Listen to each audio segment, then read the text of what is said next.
1,500 years ago, two dragons went to war with each other. Their names are Bahamut and Tiamat. They killed each other violently. Ever since then, dragons have become known as avatars of destruction. Their capability of destroying entire civilizations is a well-documented and well-recorded thing. Since then, however, much has changed, as their capabilities have now reached new limits. Admittedly, much higher than they previously were, but still limits they still had. But such things are not the reason for today's session. No, today is a celebration for two of our glorious adventurers have officially decided to tie the knot. Oh. Aww. Oh. And they're sweet. Ooh. Nice Two map. members of the no-name party, of the no-name adventurers party, so named because they have yet to figure out how in the heck they're going to actually name themselves, have decided to tie the knot. X, because his name is explicit, apparently. His name is literally that's not a joke. His name is literally censored. Yes. Wow. I thought his name was Kai or something. Well, let's just put it this way. He spent a lot of time. Kenku, like him, they get gifted their names by other people, other races. He spent a lot of time around orcs. He has a very annoying fighting style. The rest is history. Yep. And Iniki, a tiefling from the wilds of the world. And they have invited most of the Adventurers Guild to a nice little wonderful engagement party, and that is exactly where you all are at this point in time. Sitting down, getting ready to order food. Iniki, your Shurg is off playing with the guildmaster's daughter off in the corner. Okay, that's adorable. I'm sorry. Just big ass wolf playing with the little girl. That's adorable. Which, yeah, a 4-year-old girl, just so you know. And that Which is is even more. effectively- Which is effectively your Shurg is just kind of laying down there with his head up, just kind of watching as this 4-year-old tiefling kid is like shaking his fur. Aww. I think my heart's gonna explode already. So precious. Big puppy. And thus the guilt tripping begins. Oh no. Oh no. Define guilt tripping. What is happening? Congratulations, you two, you like both. Zephyr says. Speaking of, Zephyr, why don't you go ahead and describe your character for me? She's a centaur with dark hair, carrying elegant staff with a blue gem on it, and is heavily armored. Oz, go ahead and describe your character for me in the middle of that. Sitting, at the corner, you would see, y'all would see a longtime friend, is combat unit 02478674. The list goes on. To assume this being is human would be very off. He is in fact a robot. But this robot is very rustic and from an age long past. His eyes glow of a glow that only a furnace could really glow. And he seems armored only enough to where he could logically move around unhindered. This guy is not like a front runner like a tank. He's not a tank. He's more or less a shock trooper kind of thing. He's really designed to be fast and easy to maneuver around any foe and take out any foe, which y'all would know through your journeys together. However, I do not see the logistics in having a union such as this. I am not judging in any aspect. I simply do not understand why fleshy beings such as yourselves require that sort of attachment. X honestly doesn't look very phased. It's more of a cultural thing. Neither did Nikki, although she did shoot a slight glare when he said, "I don't understand why this needs to happen." She did kind of gets like a slight glare, but just averts her gaze. Just like a Did whatever. I say something wrong? Slowly shakes her head. It's Nix. Okay, Nix. Give me a second. I'm taking the cat out the room. Okay. Aw, Kitty While wanted to that's play happening- too. Poor thing. While that's happening, Everest, why don't you go ahead and describe your character for me? He is a half. Wait. Do you want me to say what his race is, or?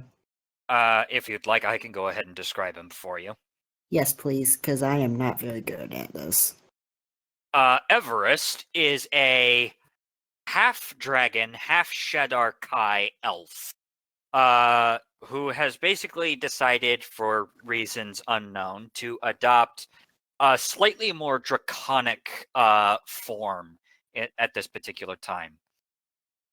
His deep, dark purple scales have this very surprisingly dull color to them, which is atypical for half dragons.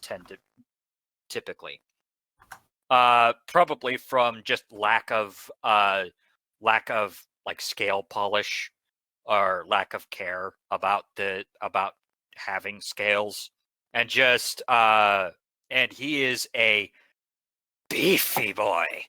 So Everest, Would you like? Go ahead. I was gonna ask if you want me to describe anything else about him. Nope. That ought to do it. All right. Well, I'm glad you two are finally marrying. Thank you. You could see it. He doesn't really say that with any You can see he kind of says it with emotion, but not really. It mainly just depends on his mood. But but I was just going to say, either way, X appreciates the sentiment. Out of Which character. Steve, are you serious? Yes, absolutely. Mhm. I am Wait, curious. anyway, what do you mean? What did he say? Chat. He typed something in. I did in the side the chat. Roll20 chat. Yeah. Which finally brings us to the last member of our party, Karavin. Who Go ahead. just who has been idly tapping his paws on the table and inwardly thanking the lot that he drew to be placed at the newlyweds table. So this is really quite the event. I wasn't exactly expecting this level of polish for the reception when I got the invite.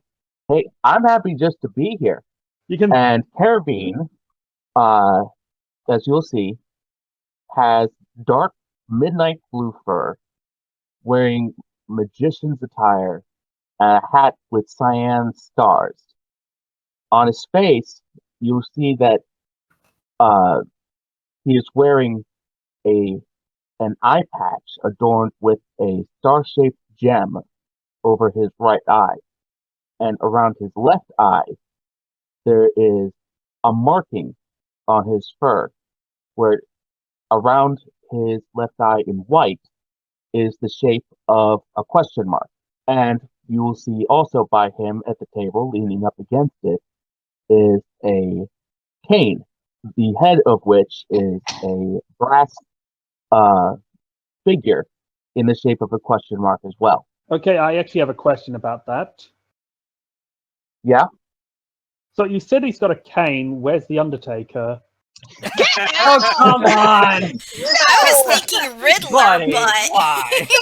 Oh! Come I on. don't I get. am a wrestling. Kane and the Undertaker were two very famous wrestlers who had a very infamous rivalry. Haha. Okay, Ah. I've Say, I am never, going to smite ye where you stand. I've never watched Love you wrestling. too. Same. I was thinking I know. like Riddler. I know. Yeah, I same. thought Riddler too, but as a wrestling fan, it was my moral and civic duty. Sorry. As you all are conversing, chatting, telling old quote-unquote war stories, adventurer stories, being congratulated by the grand majority of the guild hall up on the second floor, suddenly a young human woman, wearing the guild hall support staff uniform, it comes up from the stairs over here, Ah, looks Okay. around, and starts very quickly trying to maintain her calm and failing spectacularly. Starts walking towards you all. So Iniki he- notices and looks over, and like her eyes just kind of narrow. I wonder what is wrong. Zephra has like her staff held like beside her, ready to, and like will stand up. So long as it's something that we can handle, I have no objections. She gets to the table and immediately slams both of her hands down on the table, leaning forward at all of you, and just goes, "What the fuck did you all do?" Zephra Okay, jumps back when up. her Gonna hands need are slammed. contact. Yeah, Zephra jumps when the hands slam down, and she blinks. Is like, if something happened, it wasn't me. Iniki jumps slightly, but her tail just kind of whips around and grabs one of her short swords. Just like, if this lady wants to fight, she's gonna get a fight. If you are describing the bear fight outside, I have been legally obligated to say it was not me. Zephra's She gives you the dirtiest look, and it is right about now that you actually recognize her. This is Lady Truella Valdaoren.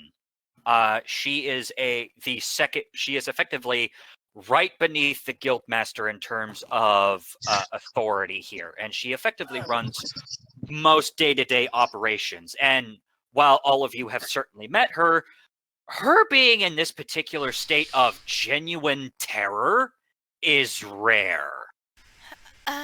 Once again, say, yes, I'm going I to will ask for ask- some context. I will ask again. Why the fuck is there an Imperial Guard commander asking to see you six by name? Oh, that. No clue. We'll go check it out. apparently, And as soon as you You're say referring to- that, apparently a If you're mission has come referring- out. If you are referring to that one altercation, I had nothing to do with it. Same. It was Certainly all Everest. quite thinking this particular luck was so lucky. as soon as you all give your various excuses and just general trying not to antagonize the poor woman any more than you actually want to, at the top of the stairs you see this individual, a 8'2" behemoth of a Goliath in full combat armor.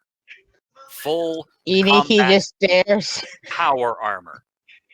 Iniki stares for a moment and then just shouts, "Pi did it!" Yes, that's it. She is calling him Pi now. A long cape, a long commander's cape, just kind of falls behind him, attached to where the power cell on his back is. You see, in one hand, in his left hand, he has a large sack of some kind with some form of marking on the side that you can't see from here. And in the other, he's got his two-handed war sword, kind of clutched in his kind of clutched with his right hand, and he's just and you can see underneath, and you can see the helmet that he is wearing is just kind of looking around, scanning the environment.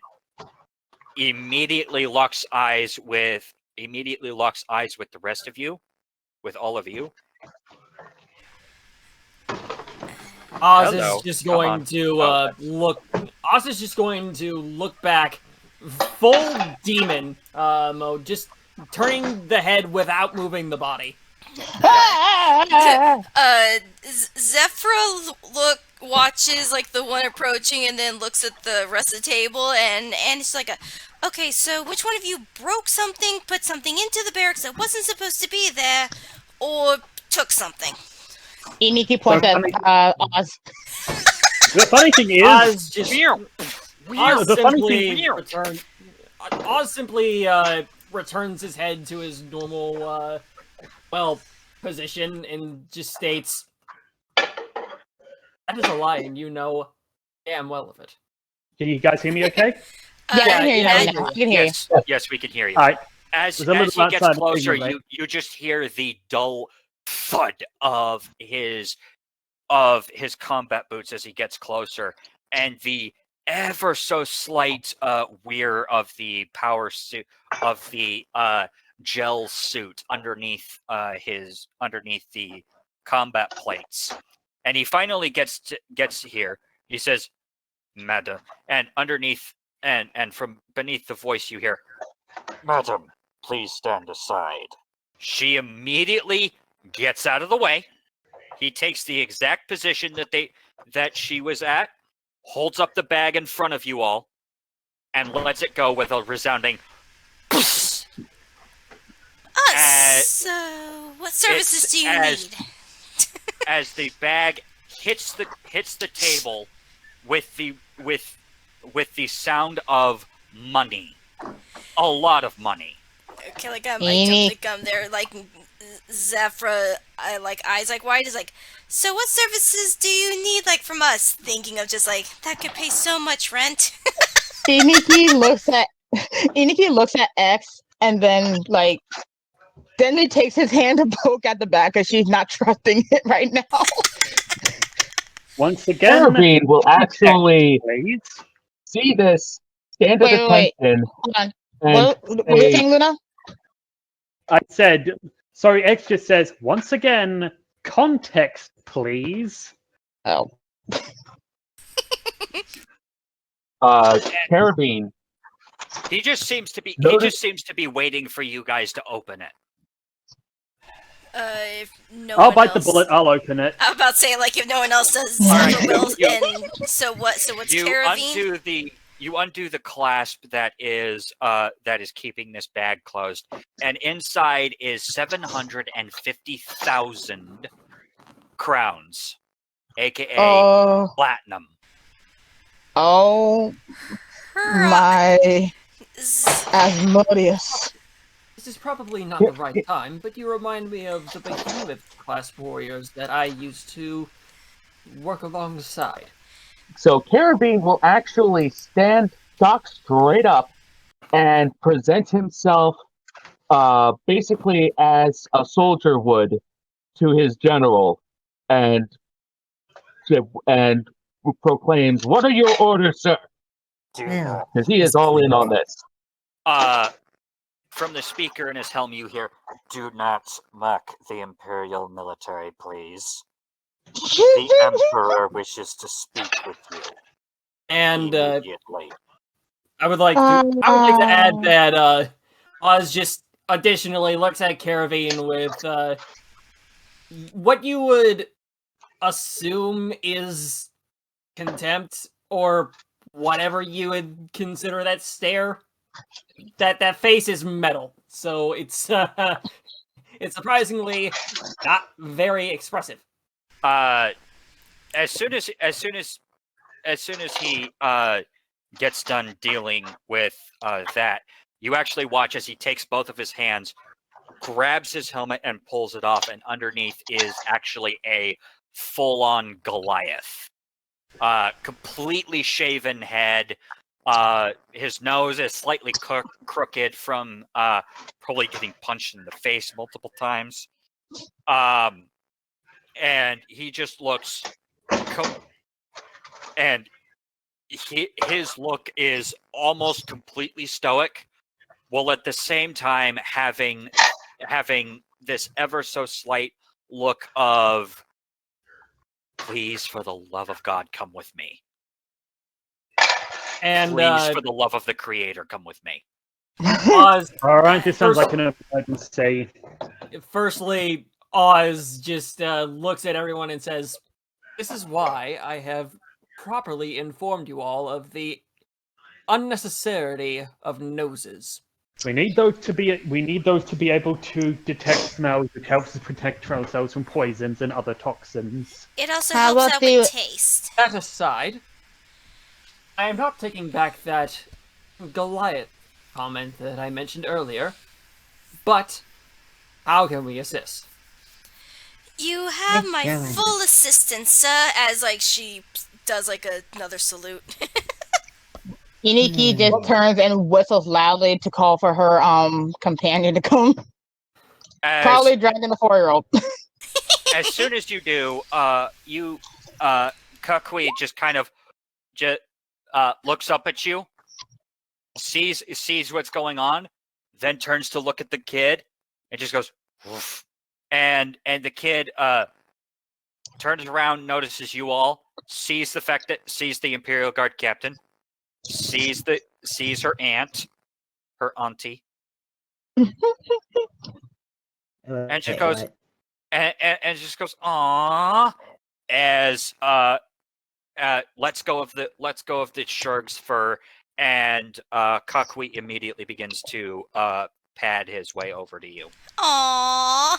I can't move my token. I feel so bad for breaking the kid's heart. I literally do.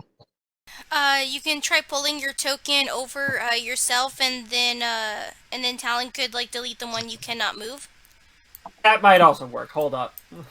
Mm-hmm. Mine works. Yeah. Yeah, because Hang on Roll20 a likes to Clearly, be... I have not been on Roll20 enough. Yeah, Roll20 likes to be a butt sometimes, to where, like, sometimes it'll let you move your token if the DM pulls it over, and other times it won't. I'm trying. I can move mine, trying to move him. thankfully. Trying to move him. I can't move him. Talon, check, like, the sheet permissions, if you go, like, to edit, to make sure that he has permission to edit and all that. Combat unit. Edit. What I'm trying to do is go on over to the child and say, "Do not worry." Also, like, Wait, his so- nameplate's not showing up either, so that's another thing. Showing Oh yeah, I up for just me. noticed that. Hold on a second. Yes, I'm gonna try something. Yeah. Try it now. I can't. Uh, I'm just grabbing the map. so, you on mobile check and make or sure that computer? Okay. On Computer. the side, do you have select or pan selected? Yeah, the pointer or the Oh, hand. that was the problem. Oh! Okay, That'll do it. that'll do it. Yep. All right. Well I'm done, just well gonna done. shove. I forgot I'm to. just I gonna forgot shove to this state. other one in the corner. All right. Kakui just kind of picks up the. Kakui actually pauses halfway before getting to you all. Turns around, picks up the kid by the back of her shirt, and just carries her over. Aww. Oz is And just gonna. sets Nora down next to the Vice Guildmaster. giving this low. Oh, she's your problem now. Oz is Aw. just gonna go over to Nora and say, "If all goes well, we will be back in due haste. And perhaps we may have some extra crowns for you." Can we just get this over with? All right, as you all make it outside, you enter the 1 second. Mm-hmm. DM Ooh. question. What's up? Okay, this is pretty. Just to make sure, Iniki's about the right size so that she can literally ride Kakui, right? Yes, theoretically Perfect. speaking. Ooh. As you all exit the guild house into the pounding rain of the monsoon season of Thule, capital city of the imperial state of Yulin. Outside, you find a large vehicle flanked by. Unfortunately, I didn't think to actually grab the vehicle. A large kind of hover. I know, right? It's A okay. large, almost like hover limousine, Ooh. flanked by the rest of a full Imperial Guard squad. All of them in full combat, in full power armor, combat power armor. This is a bit much, don't you think? Well, it must be a very serious Kirby mission. For... actually, Go. that this is the right outfit for this party. We are going to see Emperor. Makes sense. Yeah. So the Imperial Guard commander opens up the door for the rest of you, and as you all climb in, the door. He closes the door after you all. Immediately gets onto.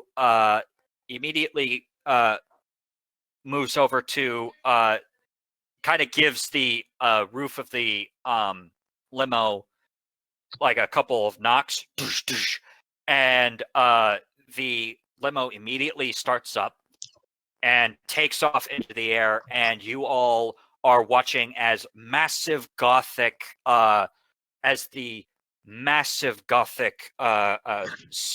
mega city that is Thule, with the 2.5 billion people in this city. You see massive mega city complexes just stroll past, just kind of pass by you. You see, and far off in the distance, you see a truly colossal, completely dwarfs everything else in this city. A massive Yggdrasil tree with this that stretches so far up into the sky that even the lowest branches of it are completely obscured by the thunderstorm that is kind of pounding against the city's shields. You see arcs of lightning kind of flash through the pale blue glow of the Yggdrasil tree's trunk. You see massive golden Imperial Griffin statues currently being worked on as they are adding this silver sun to these statues. You see you see a couple you actually see a police chase as you are flying through down below. You see large Gothic cathedrals with multiple Gothic cathedrals with different gods of them. One of which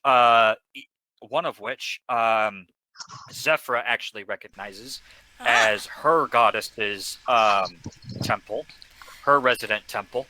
As we pass over she moves like her hands and does a short prayer to her goddess. Well, I am now going to name simply because I need to actually remember their freaking names. I have a freaking thing for that. Wait a second, Vanithel. it's in Vanithel Vanith- is like my goddess. Yep. So I remembered to add it to my sheet under alignment so I can more quickly get to it. Yes, Vanithel, goddess of life, medicine, and peace.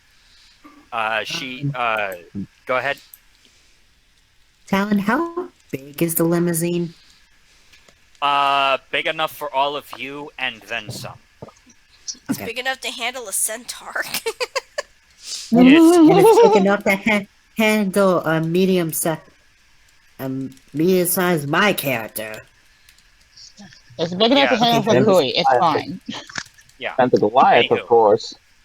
As you fly through, eventually you notice that the limousine kind of turns, and as the limousine turns, you actually see pulling up right next to you 6 full-on Imperial arch griffins.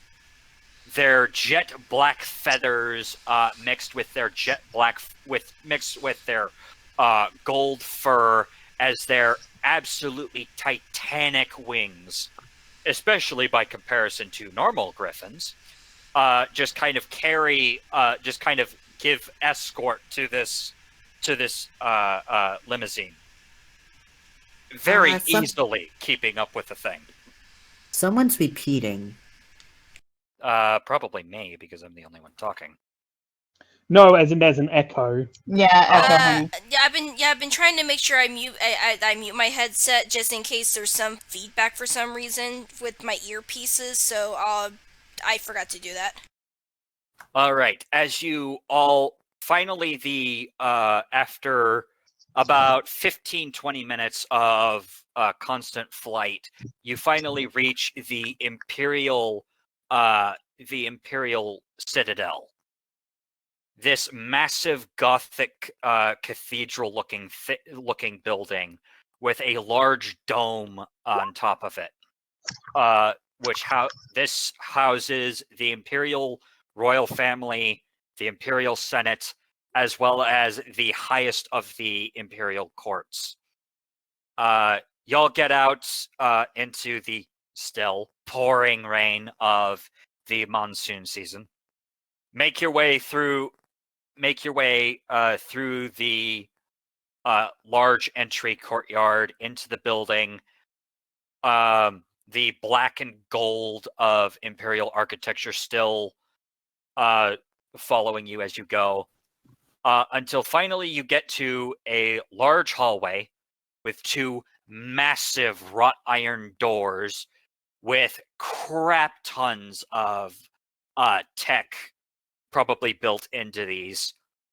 And across the way you see not 1, not 2, but 12 massive, fully armored half dragons, just kind of standing guard with their arms crossed, ready for all takers. Out of character. This guy overcompensating for something? Define. It's royalty. What are you talking They're about? always compensating for something. Fair enough. Obviously, they're overcompensating for the fact that they don't have wings. No, half dragons do have wings. You're thinking Dragonborn. Then I am wrong. I am sorry. So Luna, you dropped out. Okay, yeah, Luna might have dropped out from my roll 20. Yeah, Wait, I dropped out? You dropped out from the roll 20. You're still in call, at least. Okay, that's weird. I hope that doesn't mean my internet is about to drop. Oh boy. Just try refreshing the page, see what that does. Will do. Give me 1 second. Yep. 1. They're a little busy at the moment. In which case, banter. All right. The guard captain puts his hand on a wall scanner right next to these large iron doors, and the doors immediately open. and and all of you walk in and find this scene in front of you.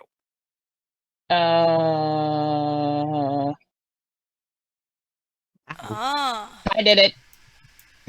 There he is. Would you stop blaming him? He did not do anything. Wait, I'm It's simply a still in means roll of comedic 20. banter. Oh, Okay, there you are. Now, like, you're back at the bottom. Yeah, I didn't. You just disappeared for some reason. Yeah. If it is truly your concern, Everest, I mean no offense. Well, correction. It means no offense to me. It is simply a means of friendly banter. As you all walk through the large wrought iron doors, you find a total of 7 individuals. 3 on one side, 3 on the other, and the guildmaster of the Thule branch of the Adventurers Guild standing behind a podium. As she and you watch as she just kind of waves with her long fingernailed hands, just kind of waves you all to go ahead and take a seat at the table in front of you. Okay, so like a Where Zephyr... are the rest of our characters? Yeah, where are the rest of us? Okay, so, Yeah. so if you go... Grab your character Under- tokens and move them over. So if you Which, go under journal... Which, by the way, in response to seeing the collective in front of me, Oz is just going to give his own salute, which is essentially just the salute from Attack on Titan. It's just Oh yeah, the it just like, makes a And loud there's a heart salute. yeah, and the arm in the back too. Yep. It just makes a loud clang. Not a loud clang, but a clang when he does it. one of the guests on the right side, one of the individuals on the right side, a tall Kalashtar individual with royal purple cat-like eyes and very pale skin, sees this, nods, and just kind of but otherwise just dismisses it. Iniki does a very small bow, like a very formal bow, but a very small bow nonetheless. Oh, yeah, Speaking of which, I forgot to mention House as well, just only slightly. And of course, Doggy! X-Files too. speaking of which, Kakui walks in the door, looks at the people on the right, looks at the people on the left, and immediately, without a second's hesitation, immediately bolts for the far corner. Oh! Why? It takes you a few seconds, but let me go ahead and go through from right to left.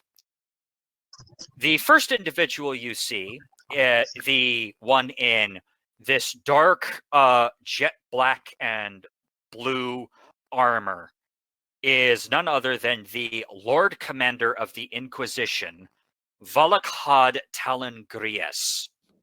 Also, hey, I remember that art. Yes, thank you for that, by the way.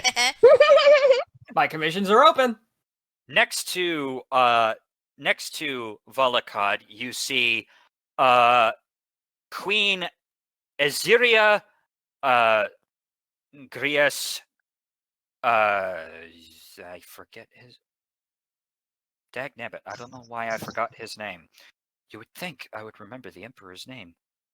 Yeah, don't turn to me for memory. My memory's crap.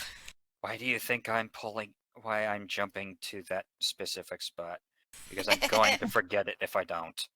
Also, sweetie, you forgot to put your character token in. Yeah. Just drag it from the journal. Yeah, I Yep, was about to I say. used the DM doing that automatically. Wait, Yeah. Click on the I'm name, sorry. not the picture. There you go. Shenron, that's what the last name is. Ah, yeah. Yeah. Oh yeah, I remember that. Thanks, Allie. Yeah. You're welcome. Wait, did you say Shenron? Yes. Yes. Yes, he Yes, did. he did. Dragon Ball. I literally was thinking Yeah. Dragon Ball 2 for a second. All right. And right next, and sitting a little bit closer to, and sitting almost like chair to chair with his wife, you see His Imperial Majesty, Emperor Richard Deucalion Shenron V, a human man with golden blonde hair, kind of pulled back into, just kind of slicked back. His beard, which he used to have in the last one shot, is actually completely clean shaven this time around. And he is wearing Wait, what? Yes, he was. And he is wearing a long, kind of three-piece suit as he's sitting in this kind of gothic throne-like chair right next to his wife, who is wearing a long purple dress. Ah. Pretty. Standing behind the podium is a person that you have met several times. This is Esmeralda Zora, the Serpentine Guildmaster for the Thule branch Ah. of the Adventurers Guild. And finally, we get to the left side of the table, and as soon as you see the left side of the table, you immediately feel all of your hearts sink into your stomachs. As you notice... Sorry. Or, I guess in Oz's case, his core. Yeah, pretty much. Kinda, yeah. Yeah, your power core immediately... You feel like your power core just sinks into your servos. The first individual is a very old-looking, looks to be human male, with a very pristine silver suit, long, slicked-back silver hair and beard. You see the coldest, the most frigid silver draconic eyes that you have ever seen. Right next to this individual, at the far side, on the Jason? the next individual is a what looks to be a very sensual looking elf. However, you notice that the features, her elvish features are a little more exaggerated than they should be. And you notice that she has this kind of crown of horns coming out of her blood red hair as her smoldering fiery red draconic eyes just kind of scans all of you, kind of trying to gauge you all. And the third one is another elvish individual. Her features are not near as exaggerated, but she looks to be on the verge of breaking down into bawling. She looks like she's about to start bawling on the spot. Finally, the guildmaster pipes up and says, "Thank you all for coming. I apologize for the intensity of this meeting, but unfortunately, the situation is dire." And she gives this very wary look at the three dragons to the left of her, to the right of her, rather. If it is as dire as you say, then the abruptness of the introduction is merely a formality. I thank you. All true. Carabine gives a bow. Okay, what the heck is that? What is that? Yeah, what is that? Oh, sorry. that might be my chair. Your chair hums? When does a chair Yeah. It's a hum? vibrating chair, isn't It's it? got lumbar support, guys. Oh, That would explain the Drinking humming. Minnesota. that explains a few It things. usually isn't detectable. Yeah, but for some reason Okay. this time, though. Anyway. Whoopsie detected- doodles. So- We detected a hum in the immediate vicinity. I'm so not sorry. Caravine takes the brim of his hat, takes it off, bowing with it in his hand, and says, "Quite right. How may we be of service?" The silver dragon, probably the oldest and most experienced of the three, based on the age that you're seeing him in, pipes up, "You'll pardon me, but I must insist upon the formalities in this particular case, as the necessary context is required, after all." So you say. Caravine blanches and sits back down. The serpentine woman nods and introduces everybody. Finally, she gets to the three dragons.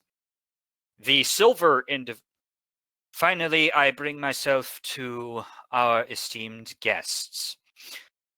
This is Ankh-Zukor, the Lord of Winter. Yes, that Lord of Winter. Ankh-Zukor is quite literally the oldest dragon in existence, at the age of 2,400 years, give or take. Jesus. Oh, wow. Yeah. To give a context by comparison to, say, your average D&D dragon, you know how water boils whenever you get within 5 miles of an ancient dragon? Yeah. Yeah. I did not. I learned a thing. Imagine if the country of Australia, if the entire continent of Australia was covered in ice simply by being in his presence. Oh, Speaking with an Australian right here. Permanent pardon my total winter. Pardon my language, but holy shit. If this guy ever comes to Australia, I will literally fly to Australia just for that. Well, if Yeah, we tell Thanks. Yeah, he is also the one who cast the necessary magics that put into place the new limits for dragons. Ah. Yeah, This guy. he is that guy, effectively. Noted. It is a rather good thing that my internal processor is temperature resistant. Yeah, you'd think that, wouldn't you? Oh, no. I mean, that's how he remembers it. So Yeah. The lady next to him is Azura, the Ashbringer. Azura the Ashbringer is the second is not the second oldest dragon. She is actually, relatively speaking, pretty old especially by comparison to newer dragons.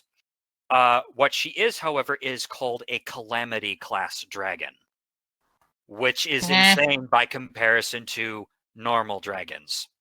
They get a whole bunch of shit that everybody else don't. Effectively, these two are effectively the two ruling members of all dragonkind. Wait, Talon, Yes. if you were to rank all three, how would you rank all three? You said she was Calamity. What about the other two? He is also a Calamity class. It's just that he is insanely older by comparison. She is about the Ashbringer is about 500 years old. He's 2,400. I believe that was what I said. Yeah, you said 2,400. What was the age of the first of the other one? Sorry. So basically, 500. Thank you. yeah. So basically, imagine a Calamity class dragon versus an ancient Calamity class dragon. Oh damn. That's the kind of difference that you're running into. What about the The third third- one? The third one is named Ave Doro Daora. And you notice that that Ave Daora does not receive a full-on title. Is she newer to this? She is as soon as the guildmaster is about to answer that question, the Ashbringer immediately pipes up. She is merely an adult dragon. If I knew the severity of the By comparison to standard D&D dragons, an adult dragon is worse than an ancient dragon. Worse.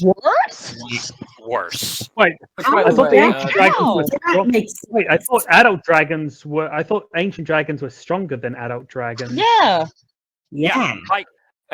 By comparison to your standard ancient dragon in D&D, an adult dragon in this universe is worse than a standard dragon in any other How is it- universe. I Than a see. standard How is it- ancient dragon in any other universe. How is it worse? So, Uh, I think I don't know, something in Oz's brain tells him, okay, shit, I have a feeling I've got to actually bow twice to both of these people because I did not understand the severity of this situation until now. So he does exactly that with the salute and everything. wait, but how? How One is it one a- for each of them. Okay, selector. Basically, think of it like Dragon Ball Z. In Dragon Ball Z, your average basic foot soldier is strong enough that he could take on the entire DC animated universe Justice League by himself. That's what Ray Talon is saying. That an adult Effectively, yeah. dragon in this universe could curb stomp an ancient dragon from any other universe. So to put it that way, if that is how strong an adult dragon is, a basic standard normal dragon in this universe, imagine how fucking terrifying the other two are. Okay, so has anybody here watched I know, complete side tangent. Has anybody here watched Godzilla King of Monsters? No. Yes. No. Okay, so No. for those of you who haven't seen this, in that scene there is effectively a massive, nearly mountain-sized pterodactyl who basically just kind of casually flies over Rio de Janeiro, and Rio de Janeiro is gone. Oh my goodness. An adult Jeez. dragon in this universe can do that to Thule. Oh god. Oh god. Oh damn. It would take several passes for them to do Oh it, my goodness. but they could do it. Okay. Oh, so Atomization! do not make this these dragons angry. Noted. You never But want to make a that dragon being- angry. But that being Okay. said, while X doesn't say this out loud, not wanting to interrupt what is obviously going to be a very important statement, he does immediately think, why is she here? For us, she's an impressive specimen, but for a dragon, effectively, this is an emperor, a god, and Pete from down the lane. Kinda, yeah. Or I guess Patricia from down the lane. Kinda, Nice. yeah. Nice one, Jay. And she and the green the elvish woman with green hair, the elvish dragon, I should say, with green hair, just kind of looks at all of you, and you can see that she is barely barely holding back the tears in her eyes as she just kind of nods to all of you. Zephyra will E- will nod in return and will be thinking to like herself like I probably really should have had calm like emotions ready. She looks so upset. Iniki sees that she's literally like about to burst into tears and looks at the guild master. Is potential mission involving a request from her? This is a Something happened to her, I wager. close. Oz will take a I'm look afraid. at this woman. Sorry. I'm afraid that is rather close, actually. Allow me to put things into context. And she waves a hand over the podium. You watch as a holographic image sprouts up from the center of the room. And this guy. Okay. Oh. He 2 looks weeks ago, nice. 2 weeks ago, a group of interesting individuals, shall we say, decided to break into a nest hired by this man, broke into a dragon's nest that was housing 10 eggs. A fight broke out, which caused a cave-in. This cave-in was believed to have destroyed those 10 eggs. I do not believe you need to say any more. No, you do not. Oh, I'm so sorry. Agreed. Luckily Madam. for the eggs, however, these eggs were not destroyed.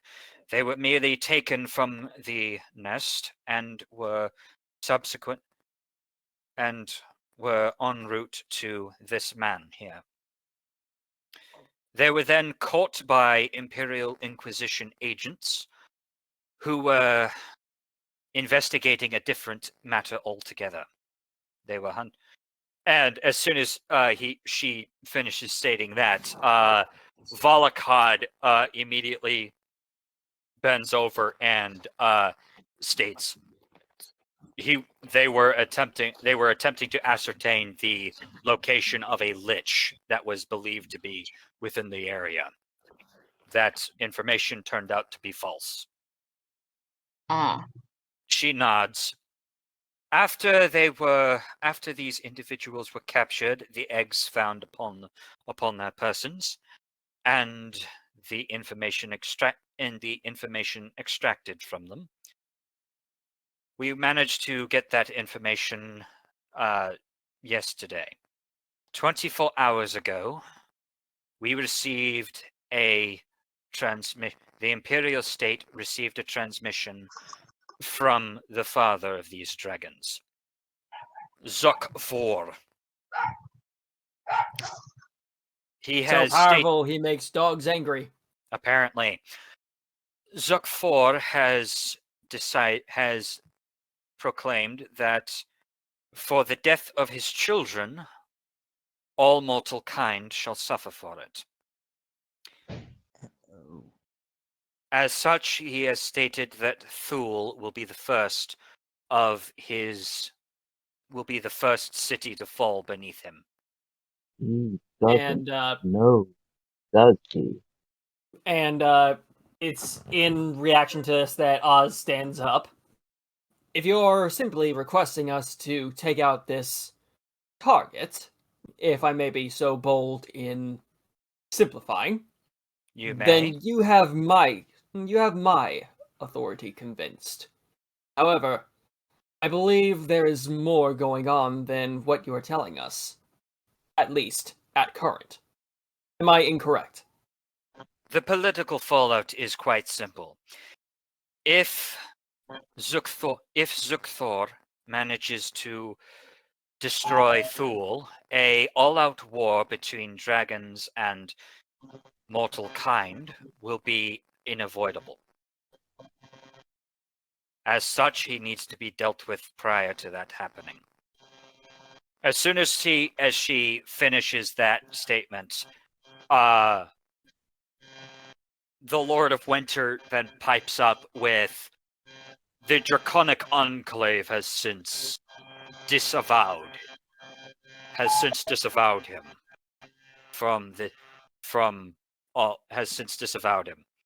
As such, no dragon will come to his aid should he request it." In that case, in a matter of conscience, it shall be an easy task. But I say that in a matter of only conscience.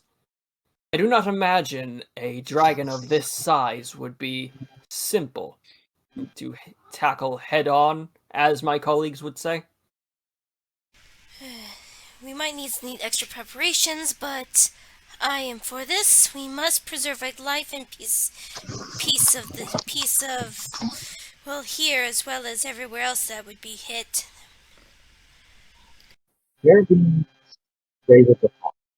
Sorry? What? You are are. garbled. You're muffled. Hey, I'm sorry. You're okay. Just. You're good. Alright. X, All right, so go ahead. Caravine raises a paw to ask a question. The Guildmaster nods at you. Where are the eggs now? They are currently being guarded by the 12 half-dragons that you noticed outside. DM question. Go for it. Sorry. Do you want me to speak first or other person? X, go for it. Okay, DM question. I feel like I must have missed something at some point because I thought the X survived, but then he's saying that but then he said like this dragon is rampaging because they died, and also, did you say did I miss something, or did you say why the dragon woman was there? I'm so glad that you actually bring that up. Would you mind if I assume that you asked that in character? I will in a second. Just first of all, I'm still confused about the whole. Wait, are the dragon's eggs dead or not? I'm gonna be right back. I gotta feed my cat. You Caravine- did not miss something. They are not dead. They are across the hall. And He doesn't know that, though. oh, it's so much worse. Oh dear. Oh, it's so much worse. Okay, so switching in character. Apologies for my ignorance, but I'm a little confused. If he is not aware, if he is doing this for the sake of his children, hasn't anyone attempted to simply tell him his children are alive? I'm guessing that has something to do with why this young lady is with us. It is at this moment that you watch as the green dragon immediately breaks down into tears. And just breaks down sobbing. And the Lord of Winter just kind of looks over at the Ashbringer and just kind of gives a head tilt towards Ave. She moves over and just kind of puts her hand on her shoulder, just kind of giving what little comfort she can. And the Lord of Winter immediately turns back towards you and says, "I assume that you are aware that there are certain situations that we dragons have the simple reality of the matter is that, quite frankly, to him it no longer matters whether his children are alive or not. His grief, his rage, and his sorrow and despair have driven him insane.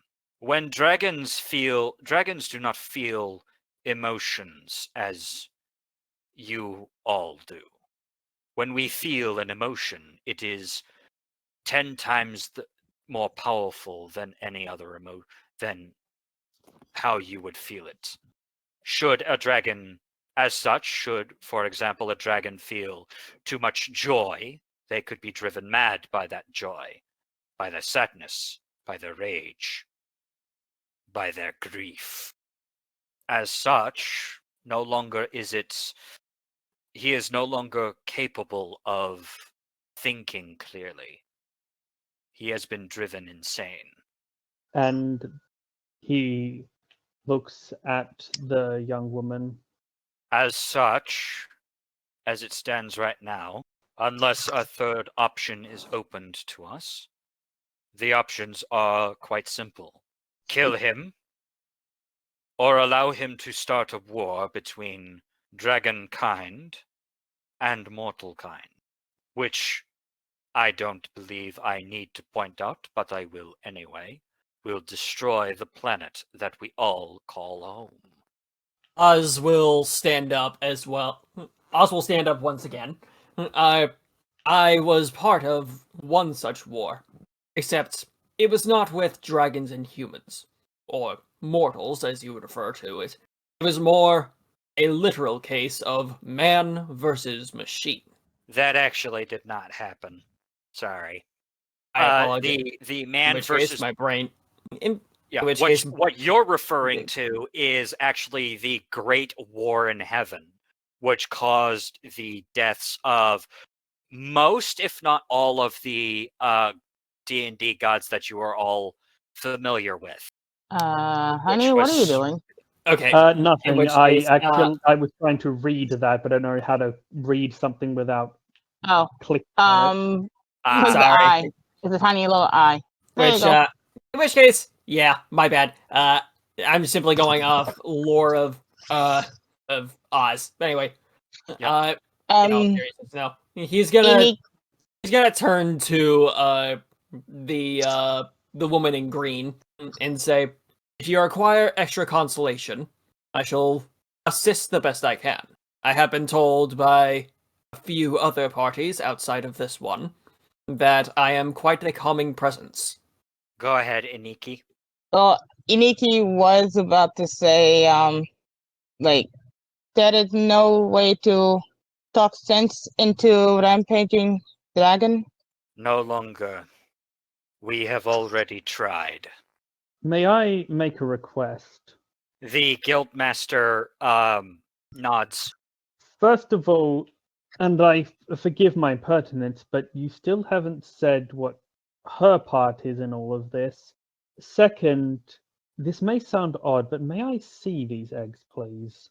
As soon as you say, may you see the eggs, the woman in green immediately snaps her eyes at you, and you begin to immediately cough up as all of a sudden your lungs begin to fill with some sort of toxic gas. Oh boy. Iniki immediately runs not- over. Intend harm. I may have a way to help this without endangering the young. She lets it go, and your lungs once again fill with the indoor air. Iniki rests his hand on his shoulder. I was not. She is the mother of these eggs. Oh, that explains a lot. Yep. A lot more, rather. He takes a closer look at her. I was not being metaphorical. When I said, can I see them? That is literally all I am asking. One look, a picture will do. A video feed will do. I just need to see what they look like. The three dragons look at it. The two calamities look at it. Look at the green one, and as she's breathing, trying to calm down, trying to regain control of her emotions before they drive her insane, and she takes a deep breath in. She then states, I will speak to the gods. You will have your picture. That's all I need. It is then that the Emperor then speaks up. Due in no small part to the individual who caused this entire situation being my brother, If I may, I have already begun to requisition the necessary equipment that you will need in order to, at the best, that you will need in order to stand against him should the need arise. if I may, Your Highness, He nods. may I have the privilege of ascertaining this brother of yours' name?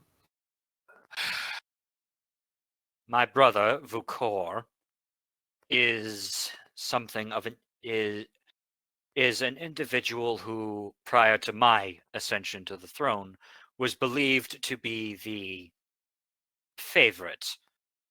The possibility of becoming was believed to be the favorite towards becoming the emperor. That changed when our war with the Confederacy of Independent Nations happened. 1 second. I kind of want to roll in history for this. I feel like I'd want to keep up to date if I were him. Go ahead and make a history check. Okay. Caravan will also make a history check. Go for it. Calling that one. Damn it!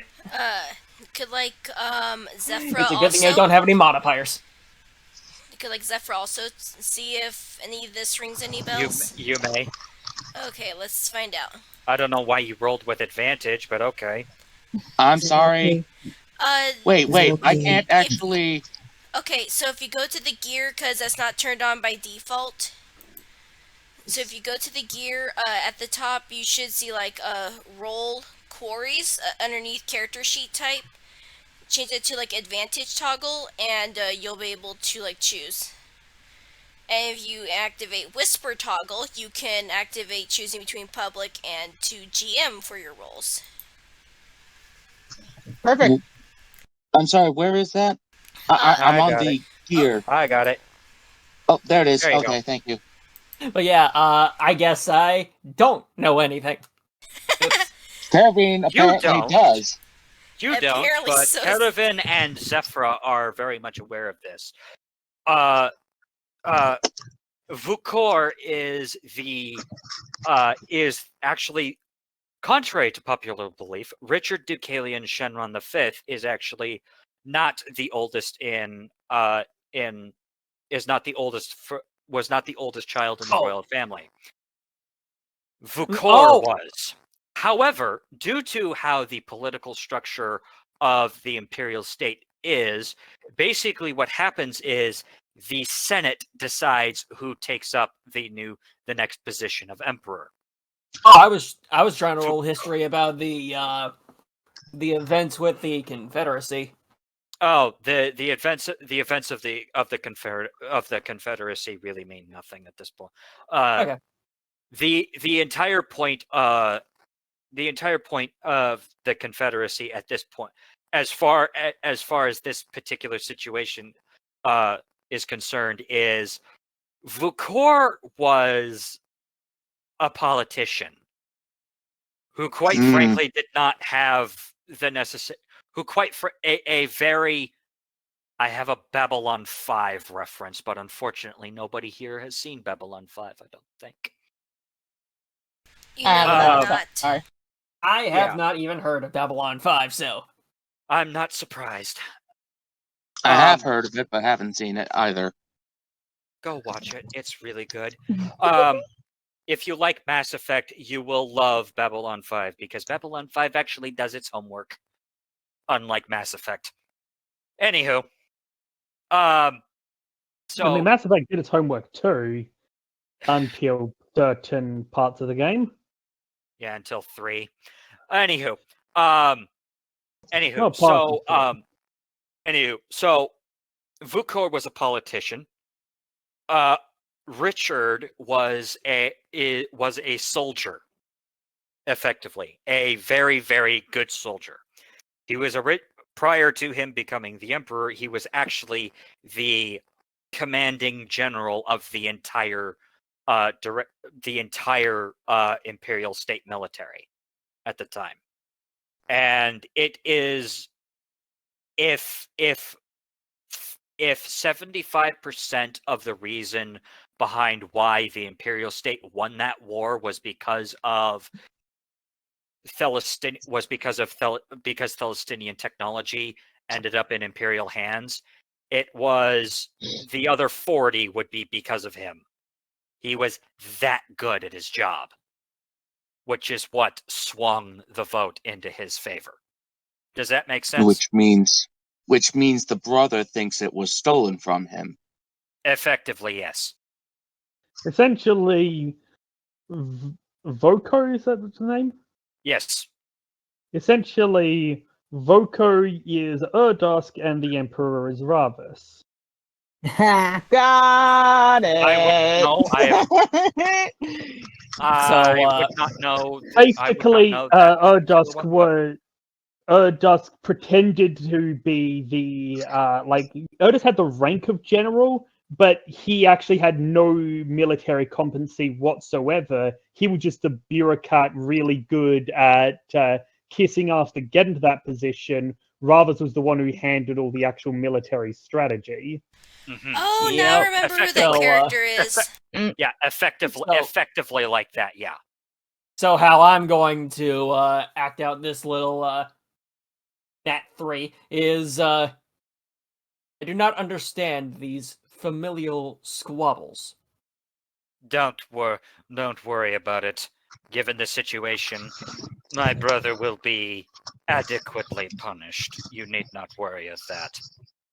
Paravine slowly nods to himself. It is then that the guildmaster finally speaks up and gets everything back into order. The reward for this, quite frankly, is quite simple. You will be allowed to keep all of the equipment that you receive from the requisitions, as well as 4.5 million imperial crowns each. Out of here! Holy crap! Oh, wow. Speaking of which, In character, however, you see Oz's eyes start to you know how Dr. Nefarious in A Crack in Time when Sharon shows up? No. Do you get dollar signs in your eyes? No, it's more Or like rather, sovereigns it's in more your like eyes? his Sovereign more like signs? his right eye is somehow knocked out of place and just falls onto the table. Iniki looks Oh, over, dear. grabs it, and hands it back to Oz. Hi, Oh, lost eye. that reminds me, Majesty. I'm assuming, given the severity of this task, you are waiving the Iniki Treaty. He says, pulling out a very official document. Out of character. What now? Yeah, I'm actually going to pull the out of character who and the what now. Given the confused looks from the dragons, he says, see, ever since the wedding dress incident from a few months ago, that was declared by official signature from many nations, including, he nods to the Emperor, that the involvement of my fiancée in a combat situation before she was married would be declared to be a war crime. I am going to request a deception check. Deception? I was trying to introduce a bit of fun lore, so if you don't want to include that, I'll just cancel that. As Please funny include as that is, I'm asking for a deception check. I don't know why, but I kind of imagine like Oz about to say, I do not understand what you are talking about, and right before he says anything, Iniki just slaps Oz around the head so hard that his head starts to spin, literally. Oh yeah, she does that with the she does that with the hilt of her sword via her tail. DM, Cool. I wasn't trying to make a I wasn't trying at all to make a deception check, so or like deceive. Sorry, if that's not going to be, I was just trying to do a yes and. Sorry, that's not canon. Then he wouldn't have had any reason to say anything at all. Okay. Oh, that was gonna be cute. Though. I figured that I wasn't going to.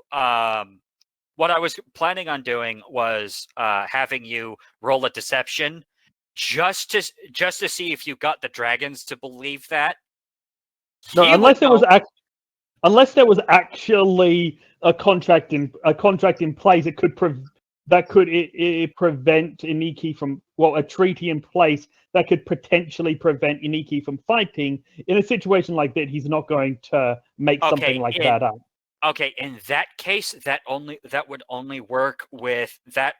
The Imperial State would not have that particular treaty.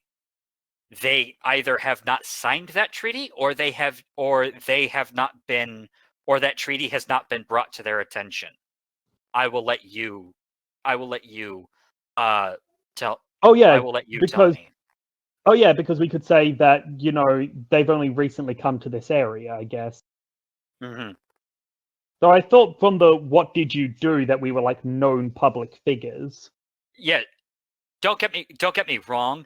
Yes, you guys are known public figures, especially within the Imperial State, especially and to an even greater extent, sort of, on an international level.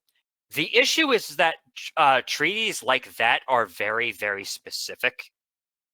And as such, the Imperial State, quite frankly, the Imperial State does not have the time nor the patience. When as big as the Imperial State is, which is almost literally half of the globe, the Imperial State does not have the time to literally exempt a single person from the category of this person cannot fight. It is considered a war crime. Well, I would normally agree with that, except level 20 Bridezilla on a warpath. Fair enough. In which case, I'll give it to you.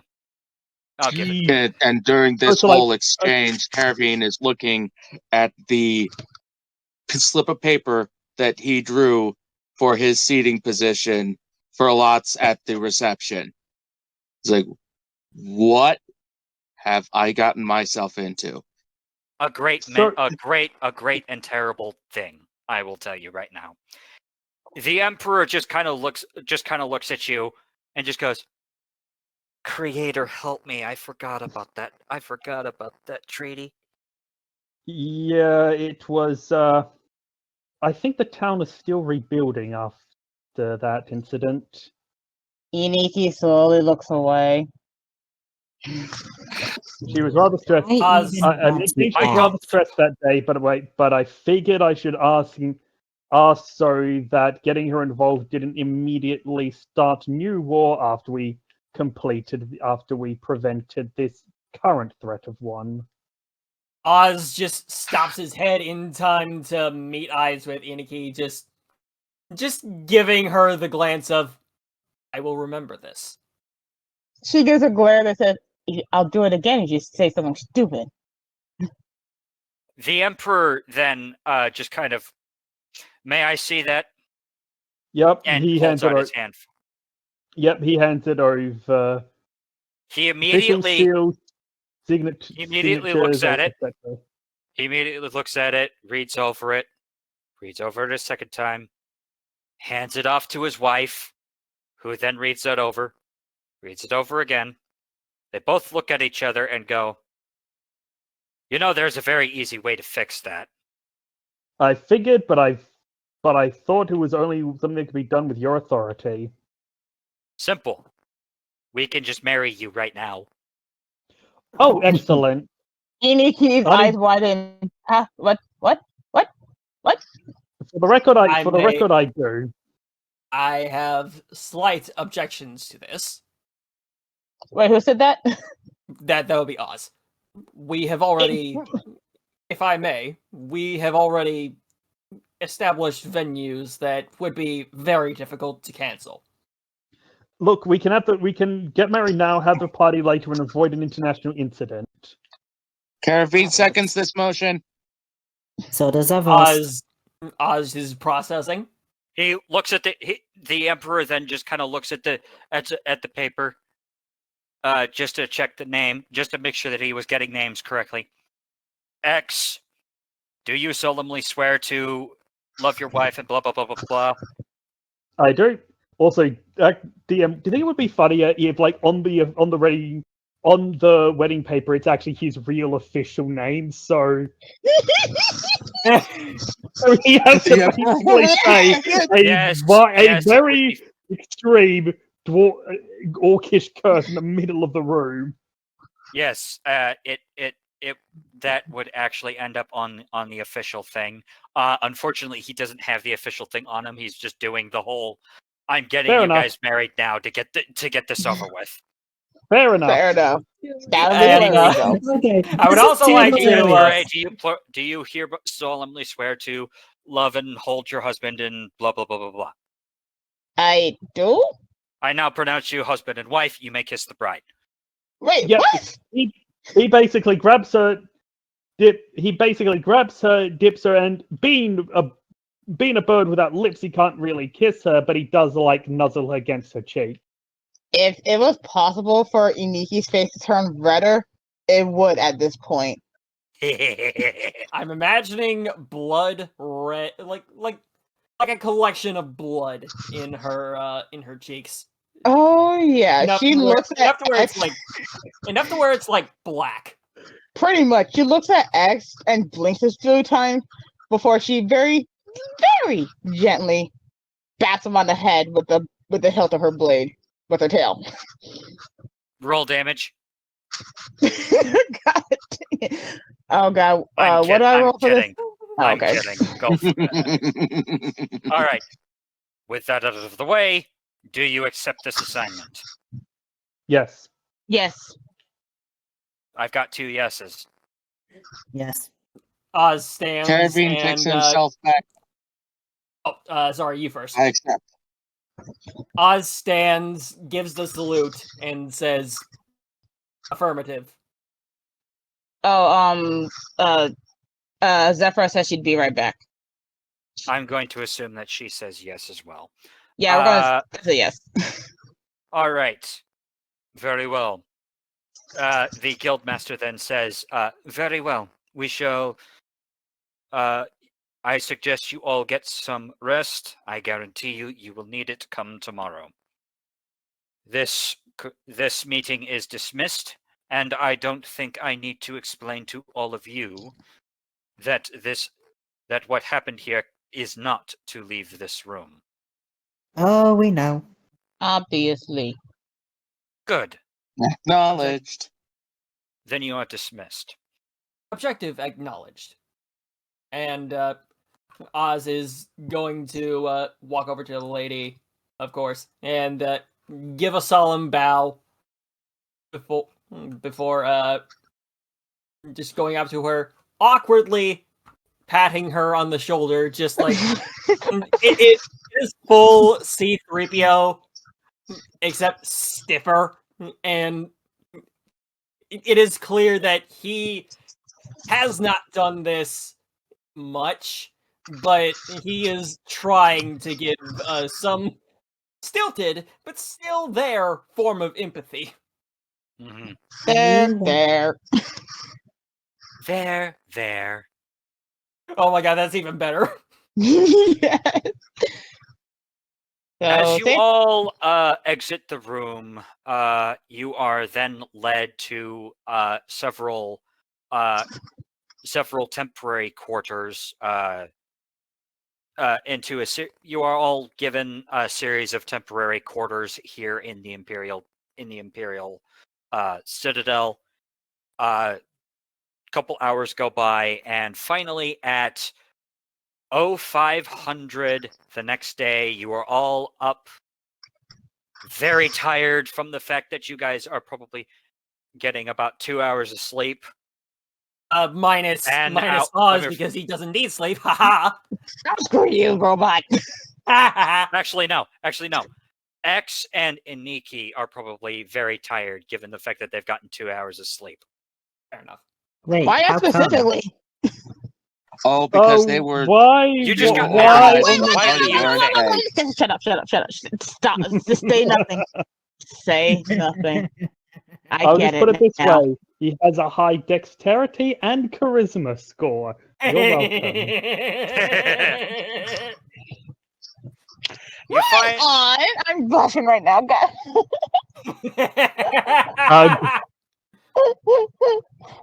you all finally make your way at 0500 the next morning to an armory. You are actually escorted by none other than Volokod himself. And he leads you all into this armory, and inside is another human, because humans are freaking everywhere. Humans, they're like pigeons. Yeah. Also, I'm gonna say to the rest of them, I'm gonna Sense to say consider them cockroaches.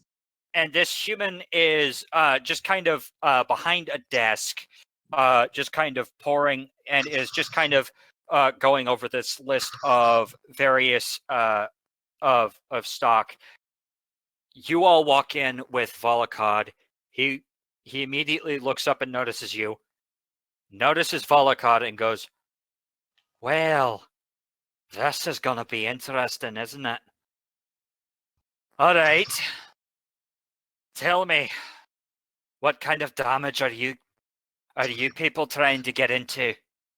We are trying to kill a dragon. we're trying to stop a dragon. We are trying to stop a dragon. He says pointedly. His eyes immediately go wide, and his jaw immediately goes slack as he looks at you all. Looks back at Volokod. Are these people serious? Yes, they are.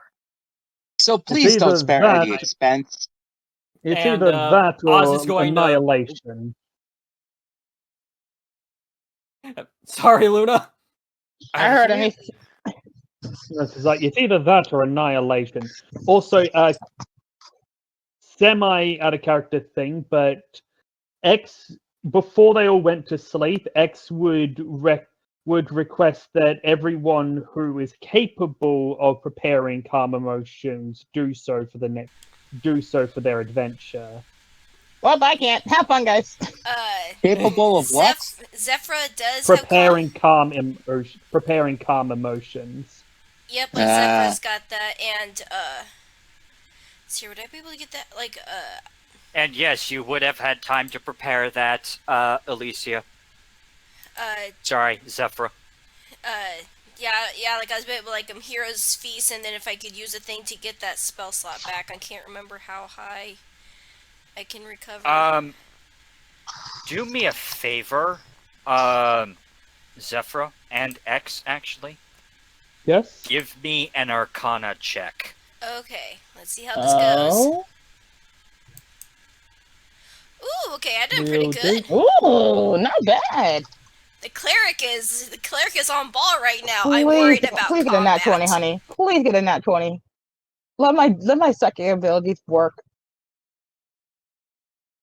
Never mind. It's a 6. I don't know where the disadvantage thing is. I'll okay, fix it. Give me 1 second. yeah, because the toggle's not turned on by default. I can't believe I forgot to do that. Well, actually, you can set it to be on by default if you go to the game settings, and it'll do that automatically to every sheet. Oh. Huh. Personalization. Yep. Dice options. Enable advanced dice. Nope. That's not in there. Alright, I'll figure it. I'll fix it whenever it shows up. I can point out Uh, to where you can set it under the game settings afterwards. Yeah, so yeah, I'll point please. that Either way, to you after the settings, after the game, because you have to be out of the game to do that. Okay. Do you need me to re-roll or? No, you're fine. I'm just Oz taking is- your first roll. Oz is just going to loom over the human and say, "I am always serious." And All Caravan right. will come Allow up me next to to him have and it. say, All right. Next question. Do y'all have a death wish? Well, it's either die by dragon or die by dragon. We don't exactly have many options here. Do that. So Caravan sidles up next to him and says, "So, where do you hide the good stuff?" He immediately shrugs you off. looks at Volokod and goes, "How insane is the Imperial state prepared to be?" You do have a very What? large, What? powerful dragon. Give me 1 second, Zephyra. I'm looking through your spell sheet. Okay. Yeah, Where is that? Calm emotions. There it is. Yeah, calm motions, which is all Third which I level did, yeah. I have known this group for an indeterminate amount of years.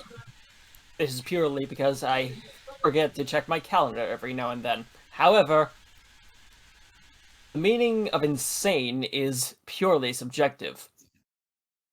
But on the more strategic sides of things, Okay. I have a ruling for you. I will get to it as soon as we get done here. Okay, I'm trying to find where my thing is. Volokod then pulls out a sheet, a requisition sheet. Actually, no, he pulls out a large stack of requisition sheets, puts it on the desk, and the quartermaster immediately flips through it, and his eyes continue to get wider with every page. The Chef It's Skinner that scene meme. concerning. Puts the stack of papers down and goes, "All right then, wait right here." Walks into the back. Immediately starts rummaging through the many weapons, gear, armor, all of that fun stuff back there. Comes back up and immediately puts with a large box, sets it down on the table. "This right here is heavy power armor. Who's taken it?" I am. Caravan immediately puts a paw up in the air. Oh, God. Zephyr would also, and I typed a question for you guys, and here would be the effects of a Hero's Feast. And I had read the healer thing, and it's half of the proficiency bonus, so I would not get the 6th level slot back. Yes. Since I am immune to all of those anyway, I will say yes, but I'm just gonna take. You know what? Fuck the complications. I'm just gonna say yes. You should probably do the health. Yeah. Yeah, He- and it lasts Yeah, for he looks 24 across hours. you all. He looks across you all, then goes, "Wait a second. Only one of you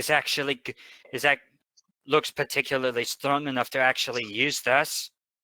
Let me phrase that: sturdy enough to use this. Shoves it off to Zephyra. DM question. Sorry, Yes. Zephyr.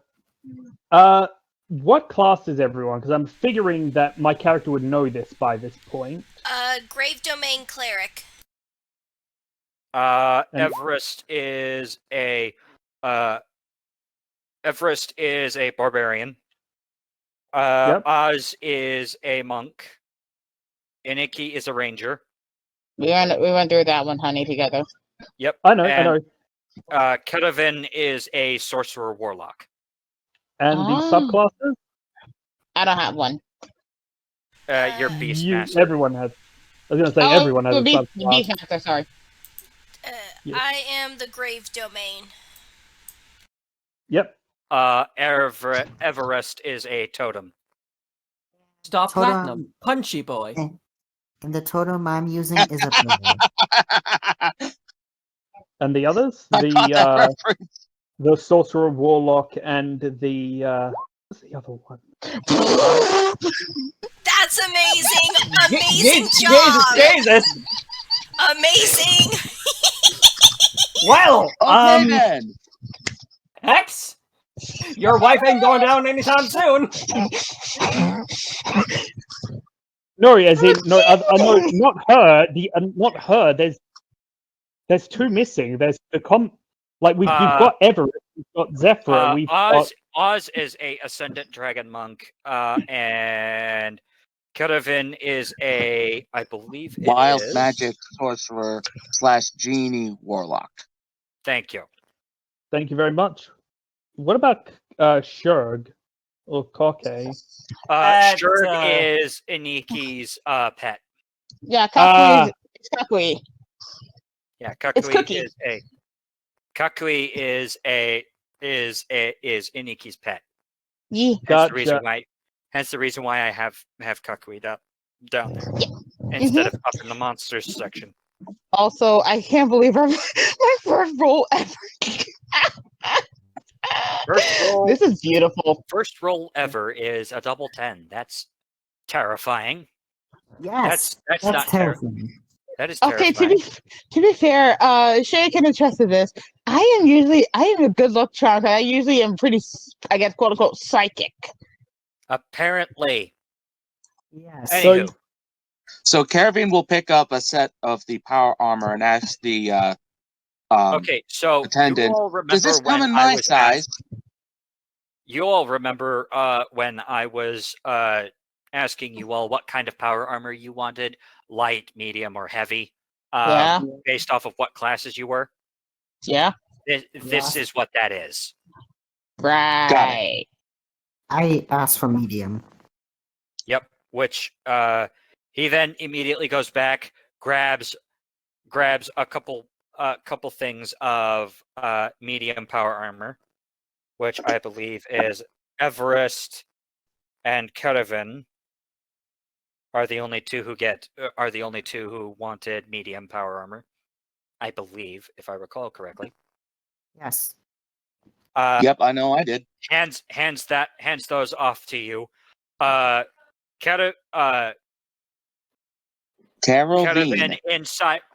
inside the box, you actually notice there is a metallic vial with like gothic designs wrapped around it.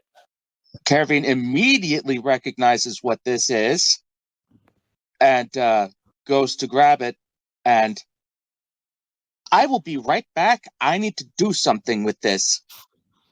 Vanishes behind a corner What did you to say? prick a finger and put a few drops of his blood in the vial. And Everyone, now, this is a sorceress enhancement called a Bloodwell vial. Yep. He Basically, gets the of it his pumps magic. up. Yes, it pumps up both the DC and my attack roll mod. Ooh. Nice. He decided, nah, I don't want a +3 staff of power. I want a +4 vial of blood that allows me to cast spells better. Ah, nice. What's the difference? The staff of power gives you a crap ton of spells. Ow. Yeah. Anywho, Why would you Iniki do steps that? forward. I request light armor. I will also request light armor. he vanishes into the back, comes out with 3 sets of light power armor. All right, it's quite simple these things are quite simple to put on. All you've got to do is put on the inner layer, which is effectively a gel composite machine situation. It's like a full body glove. You put that on, and then you start slapping the plates where they need to go. Here, I'll show you.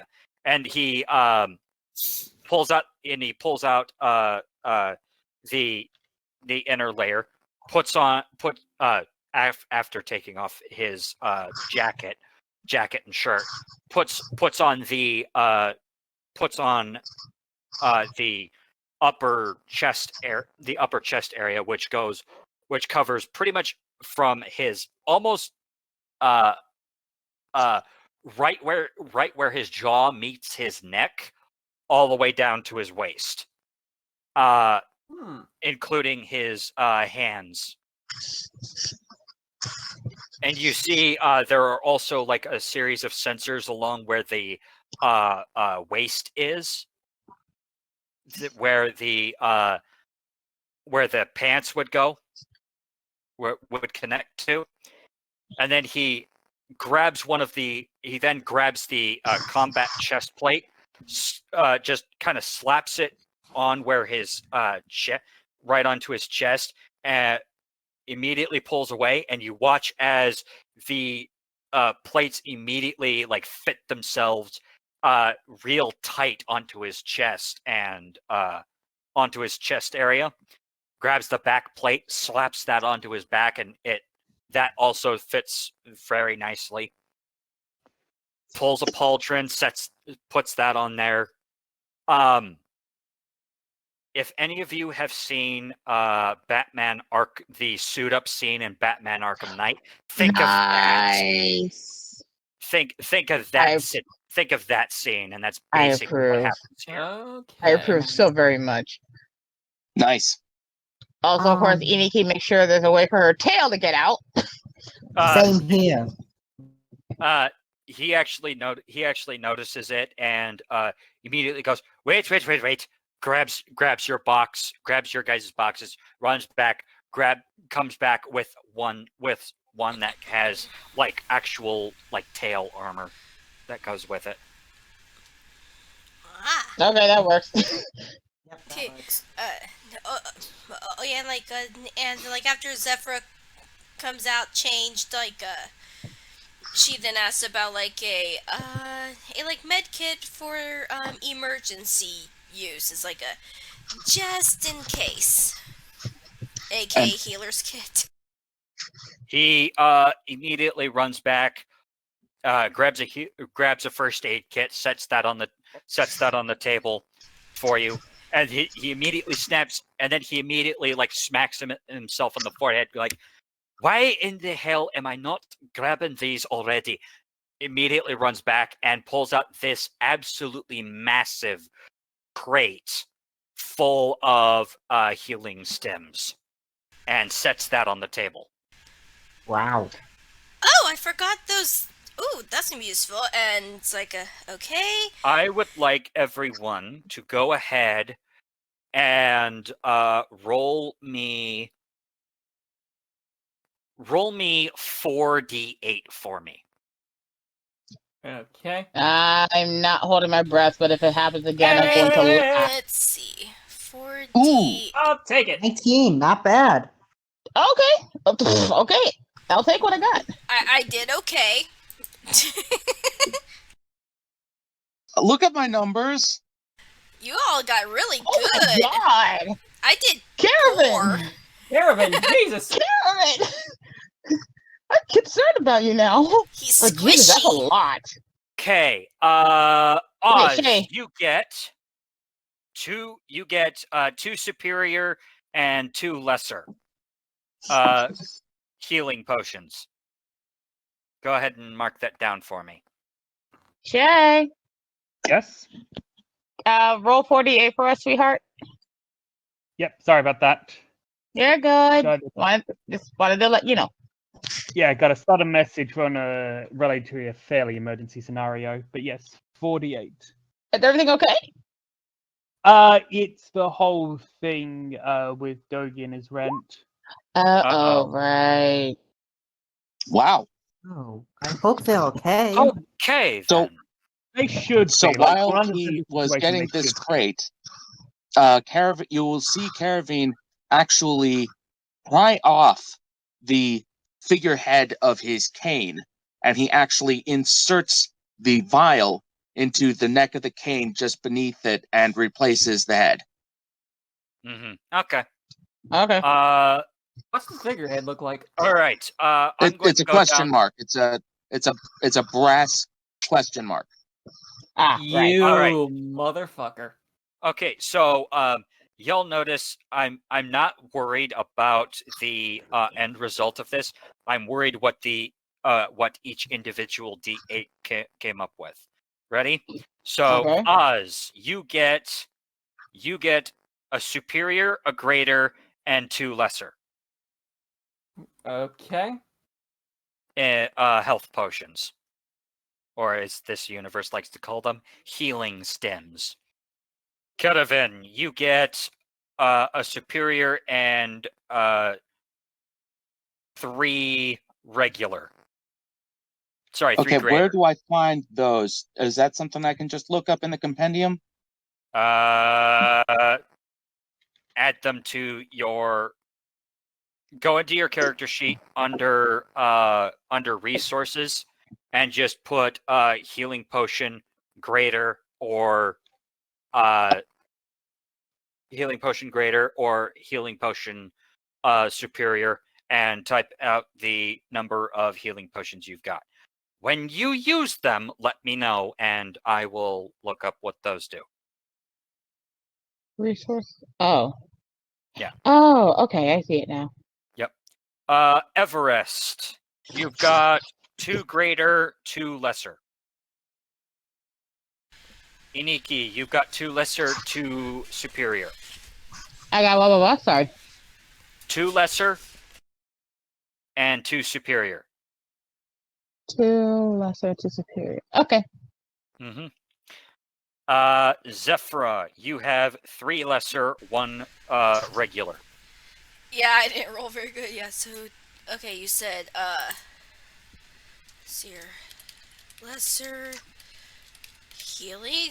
You said 3 lesser? 3 lesser, 1 regular. Okay. You said mine was 2 greater and 2 lesser? Correct.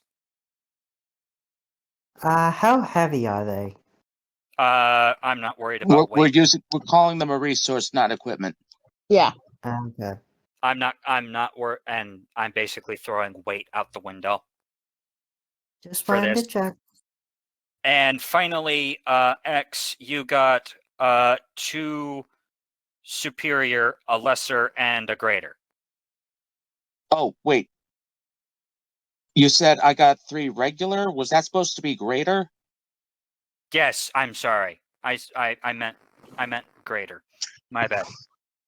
The only person with a regular Definitely don't want to potion. call it by something else. Yeah. When the The only time person- comes. Yeah, the only person with a regular is Zephra, who rolled a 5. I didn't roll very good. The dice roll just like, we're gonna give you good on those checks. We're gonna screw you on healing. You want a cookie? You are just the cleric. Apparently. All right. And with that, everybody sorted out on that, correct? Yep, I got my stuff in. Yep, I got them in the resource. All right. All right. Is there anything else you all are wanting? Actually, hold on 1 second. Immediately runs back and grabs a series of weapons and sets them all on the table. These are far better than those pieces of crap that you all are carrying. You might want to use these. And it is immediately looks in the it box. is here. It is here where Oz is going to take that a little personally, and full Transformers mode. He's going to flip his hands around and turn them into blades. He immediately. This is how I'm ruling the Katars. Mm-hmm. I figured as much. I'm also going to He looks rule at that that- my he looks at that. Sorry. he grabs one of the short swords that Iniki was about to grab. Aw. He says, "Mind if I borrow this real quick?" She kind of gets like a little bit of a glare, but just backs off. If you are trying to test them He on me, draws it. He draws it. He says, hold, and he looks at you and says, "Why don't you go ahead and play and hold your nice little arm blade out for me?" Oz is going to squint his eyes, judging and suspicious. He seems give me a Insight? yes, thank you, insight check, Can I do the same thing? please. Can I help out too? Sure. Un momento, per favore. Okay, so do I get advantage from that or what? No, Okay. it's just straight Oh. insight. Okay. I just wanted to make sure. Holy crap, that was pretty dang good. Mhm. Where did the 2 come from? Hello. Okay, I'm. Hello, indeed. I feel curious to get in on this insight. Oz. I forgot what this is Okay, for. so Where did the all of 2 you come from? passed this, but all of you passed this, by the way. Oh yeah, very much all of you passed this, by the way. Oh god. You get the sense that what he's about to do is he's going to make you eat those words. Oh! Iniki knows this and just backs off. And So there's others. although with Oz, he's just going to He's about to make you eat those words by cutting through your guitars like a 1,000-degree knife through butter. Oz is about to recognize this, so he puts away the blades and instead walks over to one of the walls, grabs it, and starts tearing into it. Which, by the way, I'm probably going to need to roll a strength check, aren't I? Yeah, probably. Define tear into He's tear trying into to the wall. He's trying to rip out like a small section of wall. There is no way in the history of ever that you would be able to do that. Not in this armory. I was hoping he'd roll and get a nat 20 on it. You know what? I'm gonna roll, see what happens, and if I get anything low, If you get a 1, I'm going to embarrass you. Please get a 1 now. Please get a 1. Oh, please get a 1. okay. I'm just gonna say this. I'm just wanting to see what happens. I'm not expecting anything big. Wait, can I help him? Oh, Oh, hello! Holy cow! Hello! Dang! Shay. Oh My really God! psychic. What are you? Okay. Psychic. You grab one of the panels in the wall and you yank on it, and you yank on it, and you yank on it, and you yank on it. And you finally give up and you notice that you have scratched the paint. Oh. What? Ah. That was a waste. What I see. That's cheap. No, Well, he that did is- say there was that is no. that is Imperial super metals. I was gonna say, to be fair, he did say it was gonna be a completely impossible.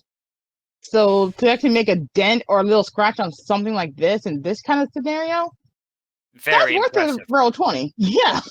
Yeah. That is Okay. very I'll take impressive. that. I'll take that. But Yeah. Oz. Okay, so Oz is going to see this. It's like he's Actually, gonna no, stand no, no, there, no. You take- didn't just. You didn't. I'm actually going to change my ruling on this. You didn't just scratch the paint. You actually did manage to flex it by about an inch. Oh. Okay. That's it. Oz is going to look at it for about maybe 4 seconds. And Turn about to the and group it's and about say, that. And it's about that point that you realize, oh wait, yeah, that's right. This is not the Tenevda coalition. We actually build our stuff to last. And yeah, it's in those 4 seconds that he realizes that, and he turns to the group and asks very offly to everyone else in the group, would anyone else have some scrap metal I could use? He then He pulls out a set of arm blades and sets them on the table for you. Iniki just looks at Oz and just says, and just rolls her eyes. Tai, are you done? Yes. He's just. It is full cartoon. Eyes drooping. He is sagging. It is very uncharacteristic of him, but he's going to very defeatedly just grab the blades and start affixing his new blades to his arms. Those Iniki- it takes you about like 2 seconds to do that. You basically flick out the first one, eject it, slap in the new one, check to make sure that it's secure, and then flick that away, flick out the other one, pull that out, set the new one in, check to make sure that it's secure, flick that away. And immediately you begin to notice that the blades that you normally keep in your arms are so much lighter with these. These are ridiculously lighter. Iniki And looks over at X and is like, we have weird friends. It Yes, is here yes, Well, I where can see that. it is here where Oz. Well, he's gonna say the quiet part out loud and say, "Wow, my creators suck." No. Ouch! It's okay. Well, it's okay. It's not that your creators suck. It's that you're that old. Oh. Ouch! Wow. Sorry, but mechanoid life has advanced since the Great Divine War. Ouch. Sorry. Iniki It's just looks around and does a little like cuckoo head in the head motion. It's okay. It's okay, Oz. I guess old stuff just sometimes isn't meant to last. You are walking on very thin ice. I want you to know that. Oh, I know, and I took it. And Caravan will say, "Come on, leave the outmode alone." So You got that Iniki is from just robots, ignoring didn't those. you? Iniki's just ignoring those 3 and it's just going into the box full of weapons and goes for 2 short swords herself. She finds those very easily. It's pretty. You basically, it's like the first 2 that you grab. Oh wow, As- these are, and you pull them out and you draw them and you're like, holy crap, these things are light.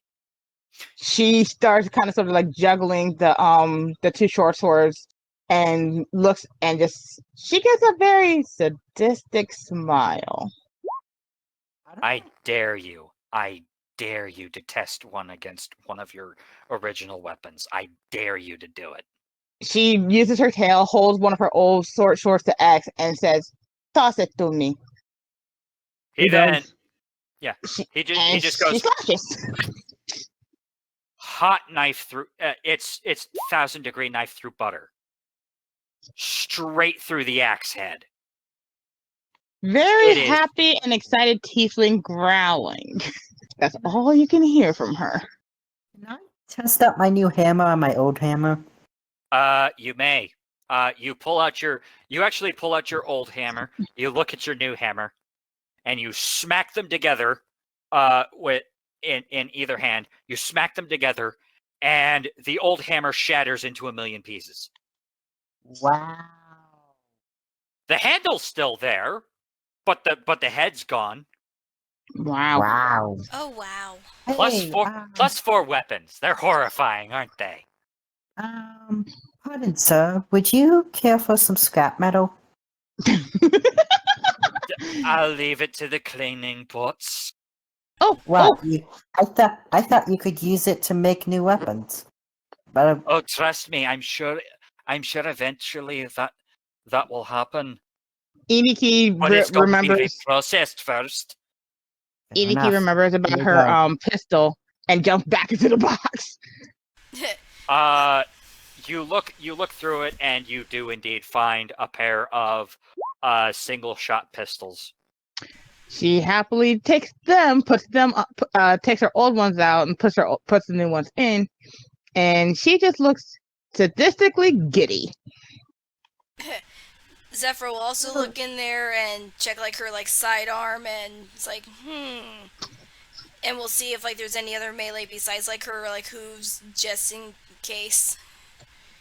You look through, and you do not find a staff at first. You mention that to the quartermaster, and he goes, "Oh, right, I completely forgot." Immediately books it into the back for about 5 seconds, and then you hear "Ah, shite!" before before what looks to be originally, as it's flying so fast out from the back, you see what look a like metal discus apparently just flies out of the back area and immediately stops in front of you, and you realize that it is a teched out halo. Nice. Oh, and You then watch as the quartermaster gingerly looks out from the back, looks at it, and goes, "Fucking clerics, I swear." Thank you very much, and she will put that on. You watch as she just grabs it out of the air, looks it over, just and is about to like put it, like fit it onto her head, before you watch as the thing morphs around her head, and it is just floating there. Wow, that's actually impressive. If So you would what- like a picture. So what? Do we just call you a robotic angel now? I'm very much more flesh than anything robotic. As like she stomps one of like her like hooves. Also, she's a centaur. Also. No, stop! That's Stop! that's a reference to something, and I don't know what it is. I'm It's surprised. alien! It is here where Oz is going to awkwardly cough. Also, Except they're not not act- ready. Oh man. Except that actually, because robots cannot cough. Or You're can not they? ready, Everest. I do not need help.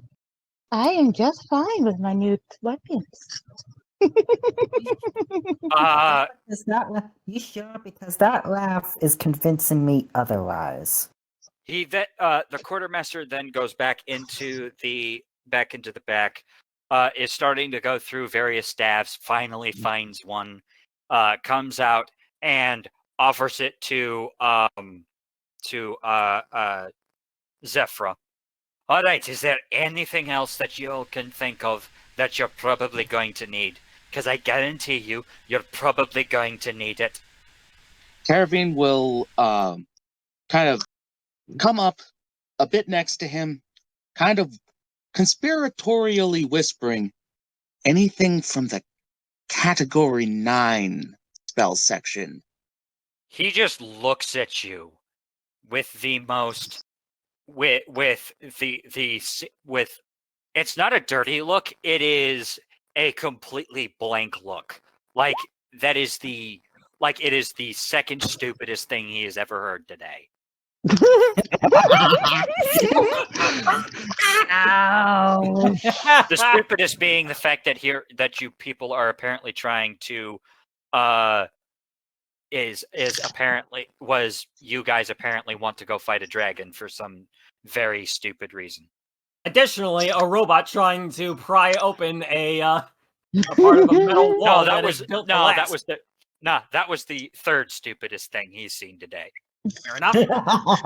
Wow, I'm in the He then lead. turns around, walks into the back, spends about 2-3 minutes back there, goes, "Ha!"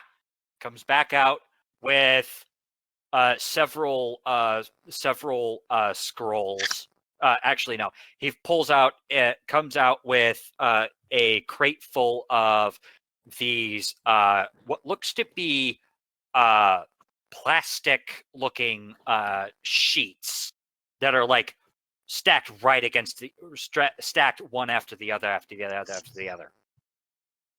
Category 9 spells.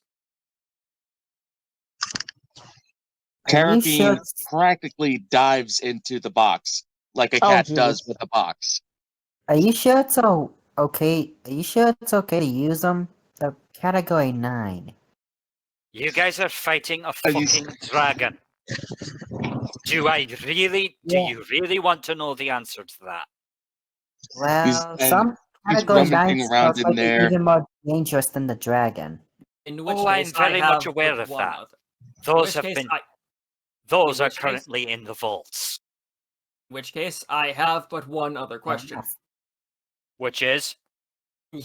Oz puts his old blades on the counter and looks this man dead in the eyes and says, I may require an upgrade when this job is done. He grabs your hand.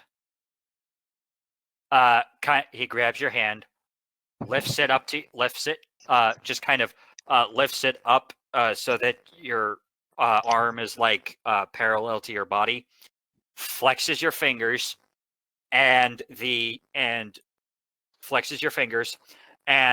like does this like weird jerk that causes the blade to come out.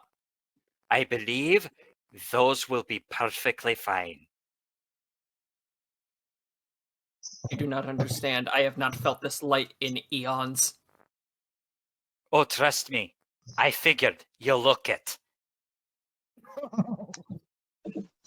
I think Pi looks better with new weapons, personally. And in which case, Iniki breaking looks at attention, X. Carabine pops out of the crate and says, "Ooh, this one's perfect." Do I even want to ask what you found? Oh, you'll find out. He pulls out a sheet of what's effectively looks like plexiglass. Just kind of goes, ha ha ha ha. And on it, you see kind of engraved in this weird is a series of what look to be spell circles. Any of you can go ahead and roll an Arcana check if you want to know what it is. One second. Zephyr's curious, and I sent you a whisper talent. There's our first not one. Zephyr's lost. Are you kidding me? There's our first last one. Well, not if it one. makes you feel better, Everest, none of you succeeded. Hey! Everest had the best mod between them. Wow. I know, that's the thing that sucks. Wow, Wow, 999. The dice are telling us no, no, no. The dice are saying no, no, no. You didn't say the magic I word. need to make sure that Zinch isn't in my house somewhere. You know that. Here's the thing: 999 is actually the British emergency number. It's their version of 911. Speaking of which, the Australian emergency number is 000. Oh wow! I need to look up out of curiosity to see if this one that's 666. Oh, so I know when. Believe me, I've seen it plenty of times. Yes, Zuzu, I would like to request assistance. There seems to be a robbery in my house. Zephra, your staff would effectively be considered, as far as like attacking with your staff would be concerned, it's effectively a +4 quarterstaff. Okie dokie. Okay, wow. Let me look up. Okay, so let me look up quarterstaff, and I'll just pull that on and edit as needed. Did I not already do that for you? I'm so sorry. Oh, that's okay. My weapon. Oh wait, yeah, you did.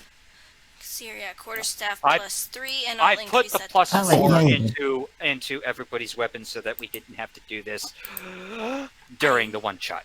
I don't mind. And I apparently missed one. Yuri pulled it over after I pulled it over. We both pulled Alright. over. Anything else? Anything at all? Iniki Actually, pokes at Alan, question. Small question here.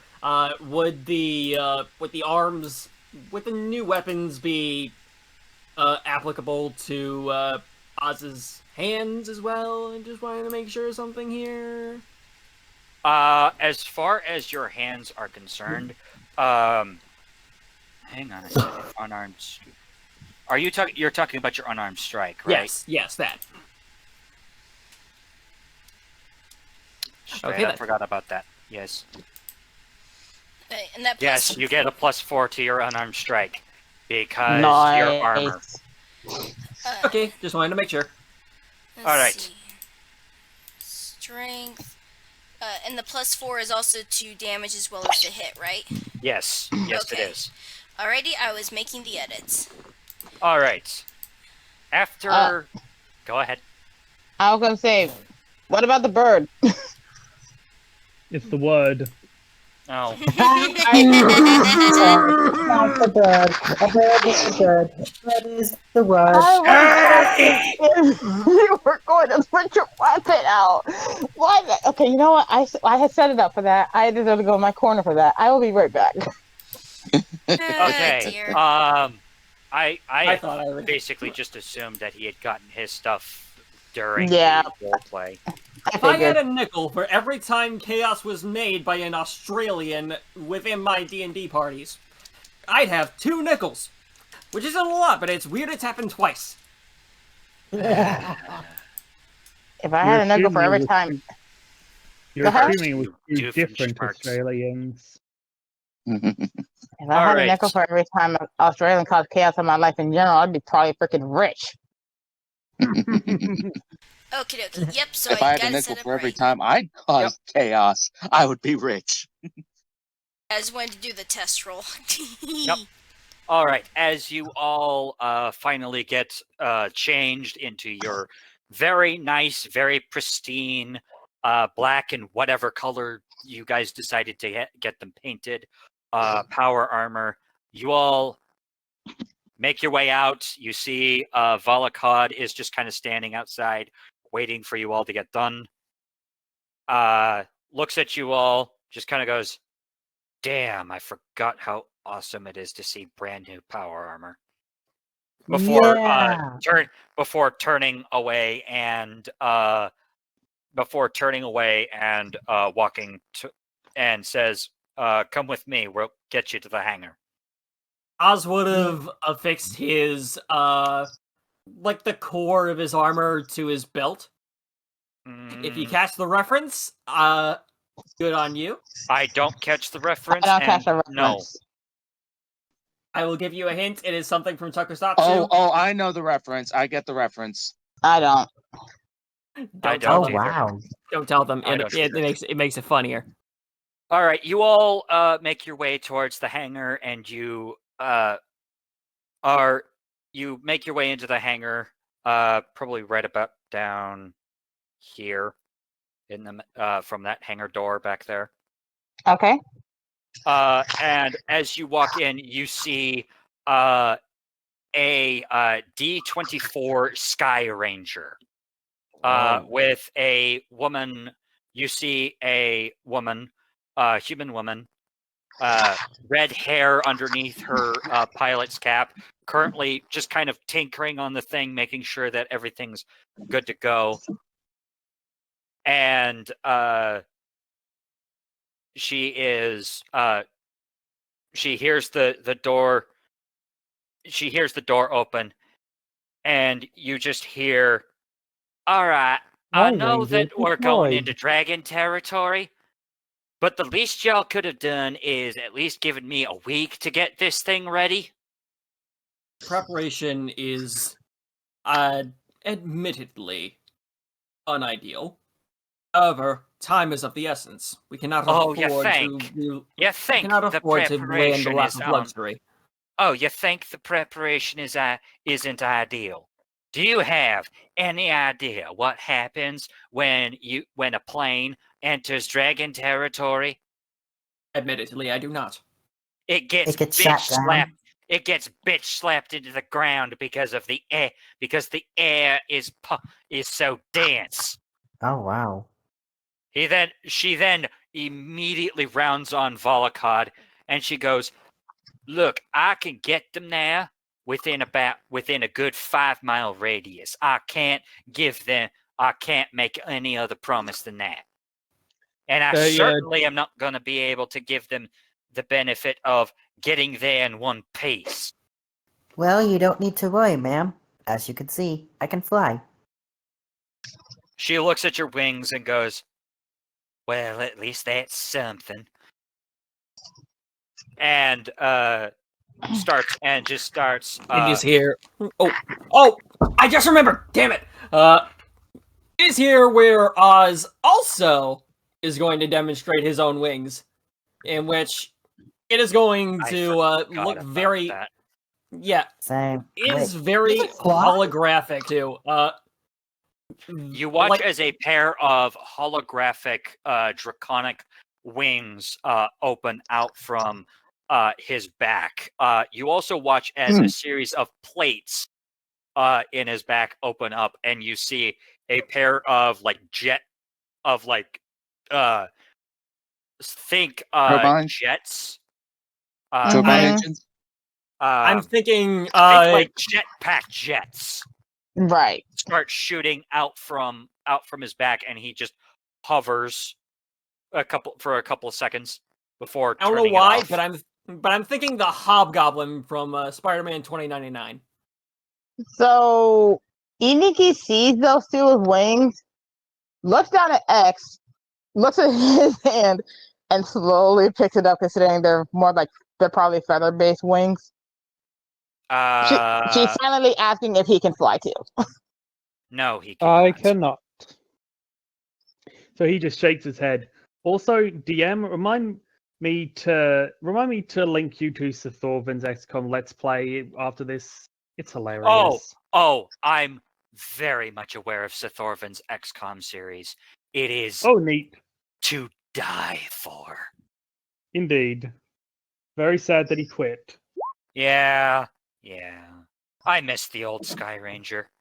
Anywho, hence the reason why you're getting the old Sky Ranger. All right, I just want to make sure that you all understand I'm good. I'm very good.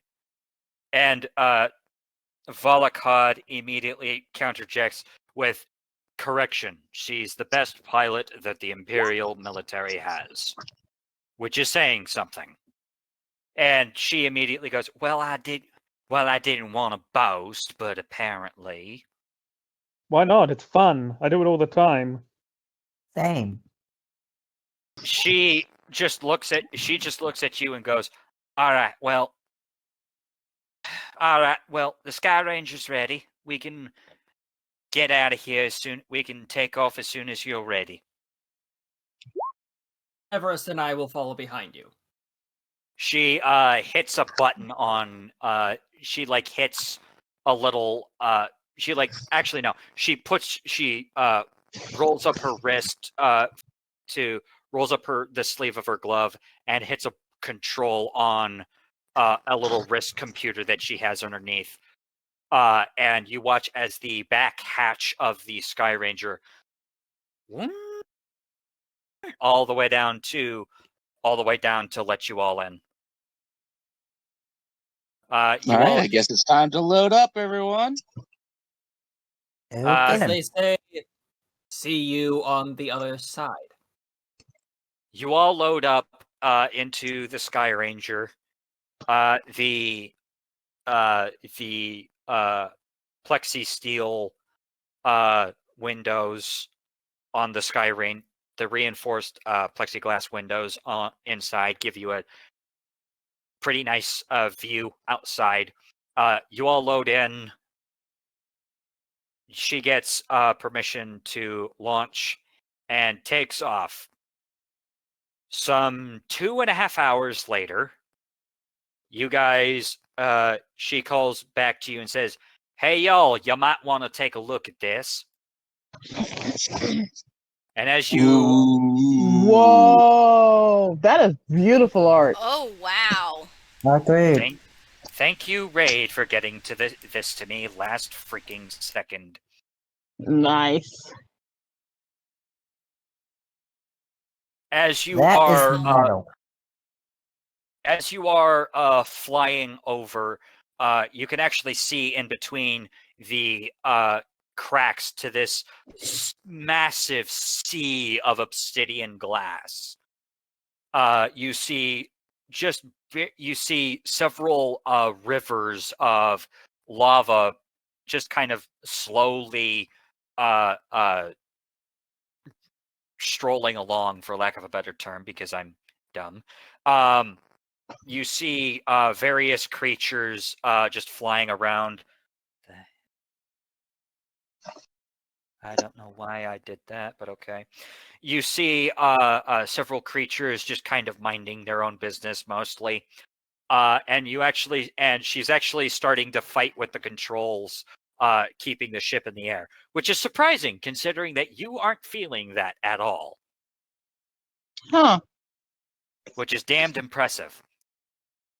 It's about this time when you hear a voice. So,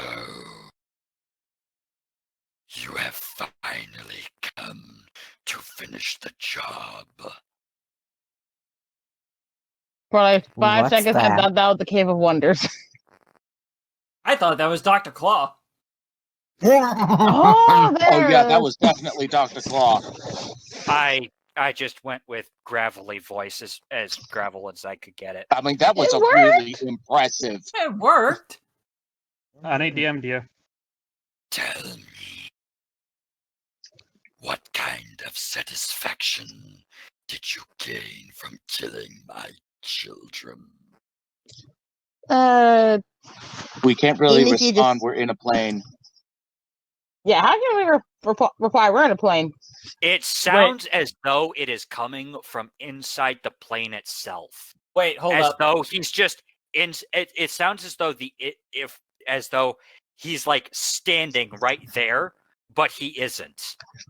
It's an invisible voice that you know is his. Oz is going Excellent. to speak in Draconic. Say, We had nothing to do with that. And how do you Yes. even know that they are gone? Oh, so you're able to bumble your way through our language. How hilarious. Iniki gives a small growl and also says in Draconic, we did nothing to your children. This is senseless. You are mortals. Every single one of you is responsible for their death. Any of you could have stopped what was going to happen, and you You could didn't. stop the actions of every dragon.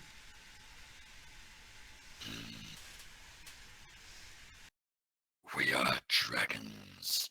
We are above your primitive eccentricities. The question: could you have stopped the action of every dragon?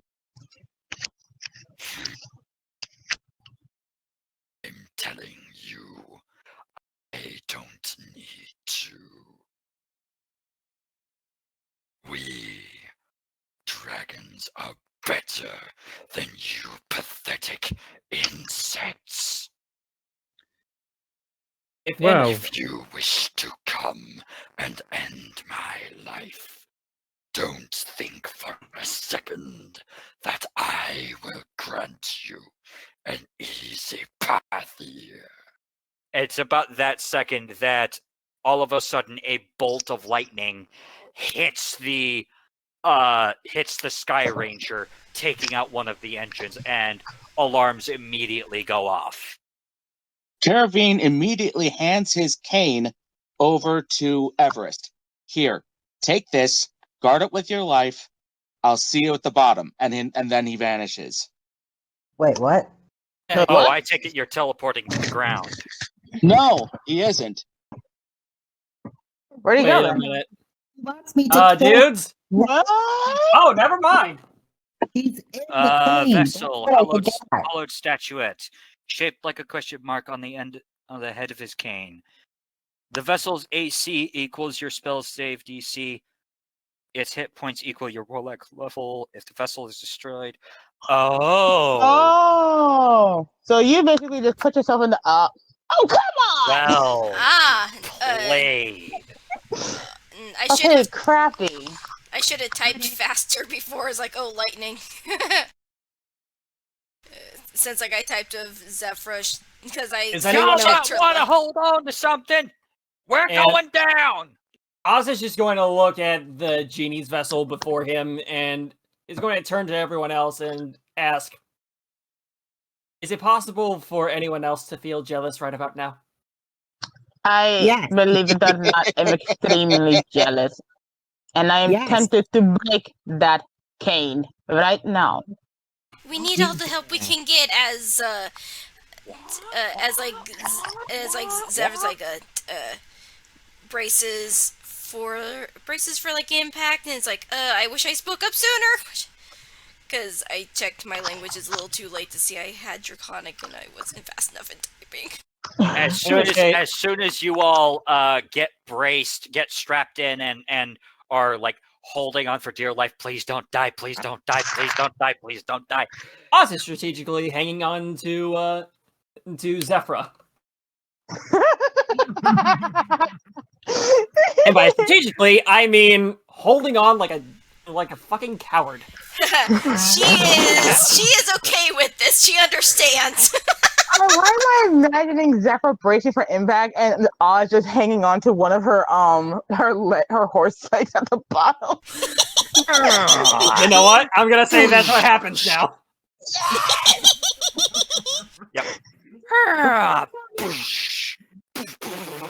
As you are all jostled by the fact that the Sky Ranger is flipping end over end, wing over wing, one of the wings immediately snaps off on impact and finally comes to a stop, and you all are just sitting there going, "Is it over? Is it over? Is it over?" Yes, it's over. Okay, let's go.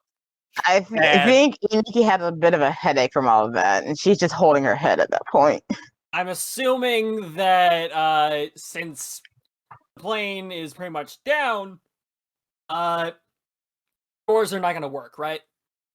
What? You watch as the pilot immediately makes her way towards the front air, makes her way back towards the rear, and she pries out a panel which has inside you see a lever, and she just pumps the doors down, pumps the back hatch down. And as soon as Good, she gets it down as far as she can, because of course it's on its freaking side, she immediately climbs out, looks at her now very wrecked Sky Ranger, My baby! and just throws up her hands and screams into the heavens, "I am going to kill that dragon for killing my baby." I caught We might beat you to it. Iniki just tilts her head and says, "This is a baby?" And firstly, Um, if she wasn't going to open the doors for us, Oz was just going to punch a door open. Well, thank God he didn't do that. Same with Everest.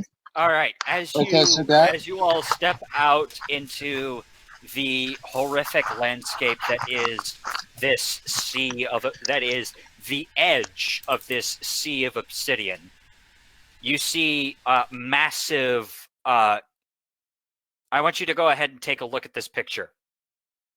Okay. I see it. Note the cracks in the Okay. obsidian. Uh-huh. You're walking through that. Oh. That's how tall. That's how tall that is. Wow. The obsidian towers over you all. And you just stand and look at this entrance at the entrance to this absolute massive sea of obsidian. It's at this point it's that like a Caravine little chooses opening and a to. whole bunch of walls. It's at this point that Caravine chooses to exit the vessel back into real space. He's like, Iniki Well. gives him a glare. that was a Oswald rough joined her. landing, wasn't it? Oswald joined her in that Iniki's glare. glare just gets worse, and she literally is like, holding me back. I'm going to destroy Kane. Holding me back. I'm going to destroy Kane. I'm holding his Oz- cane, so no. How about Oz we is don't just destroy going it? to. Oz is going to restrain the angry mama.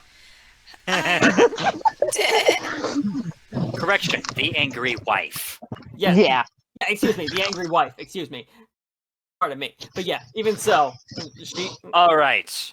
Before we begin, I would like everyone to go ahead and, as soon as I remember where the button is, close that so I can actually see what I'm doing.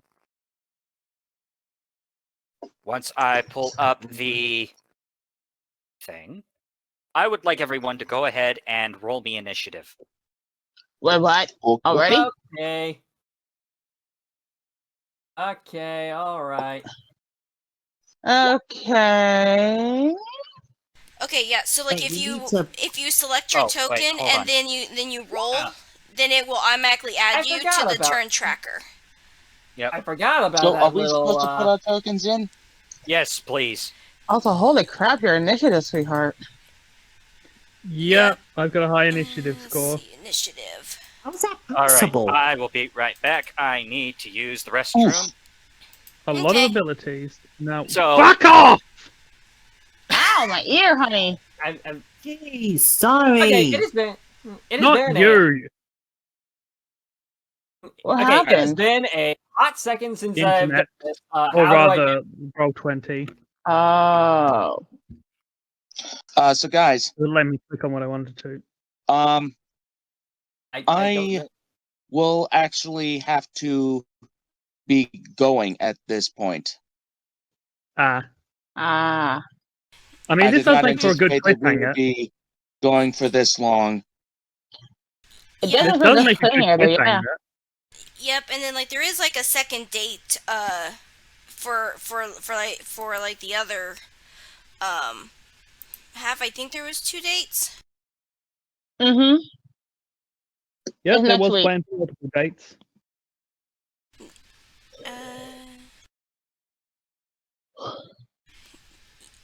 Yeah, like to like day and then April 4th. There we go. I'm just going to do boop, fix that. Thank you.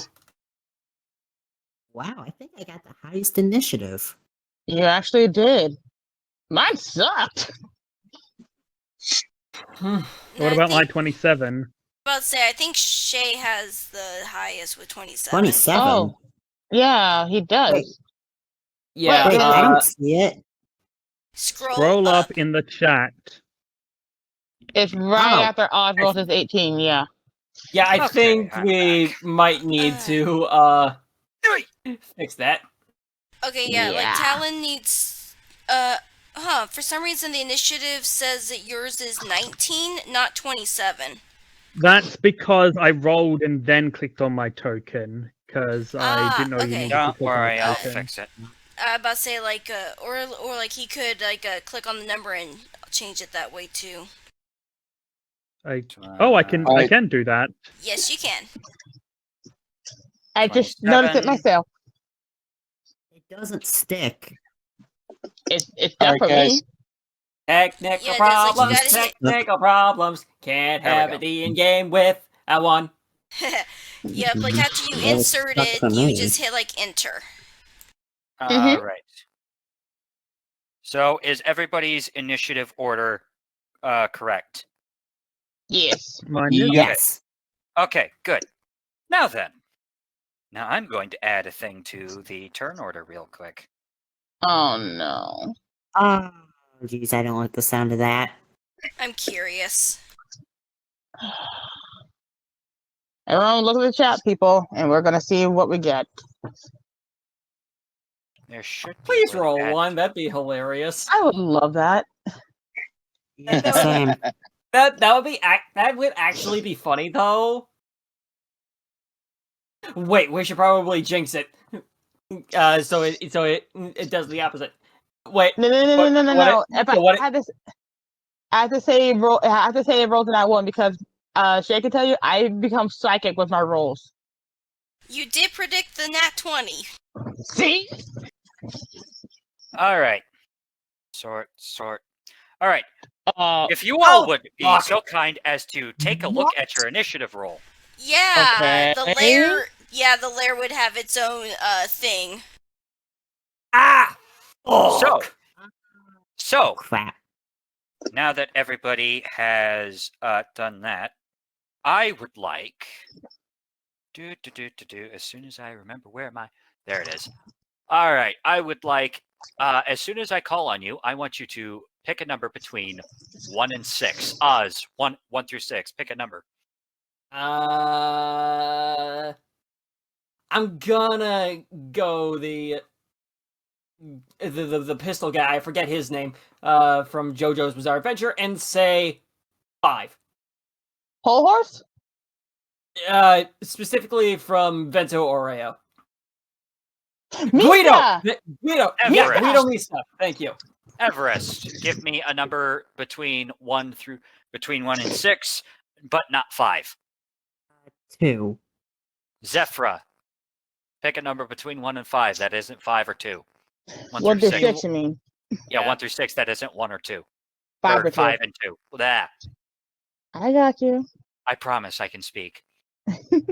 It's okay. Speak English goodly. You can.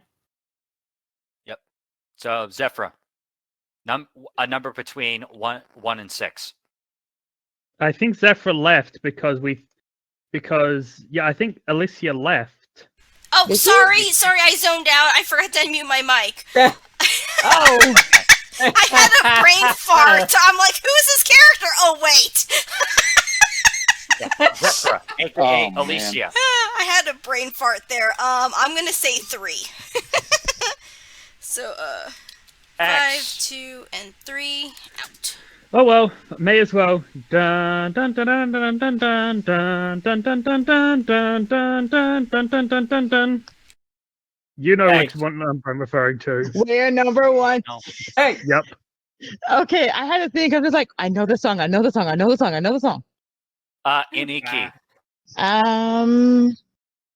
I am pretty much a tiefling, which is technically a devil, so number 6. Wow.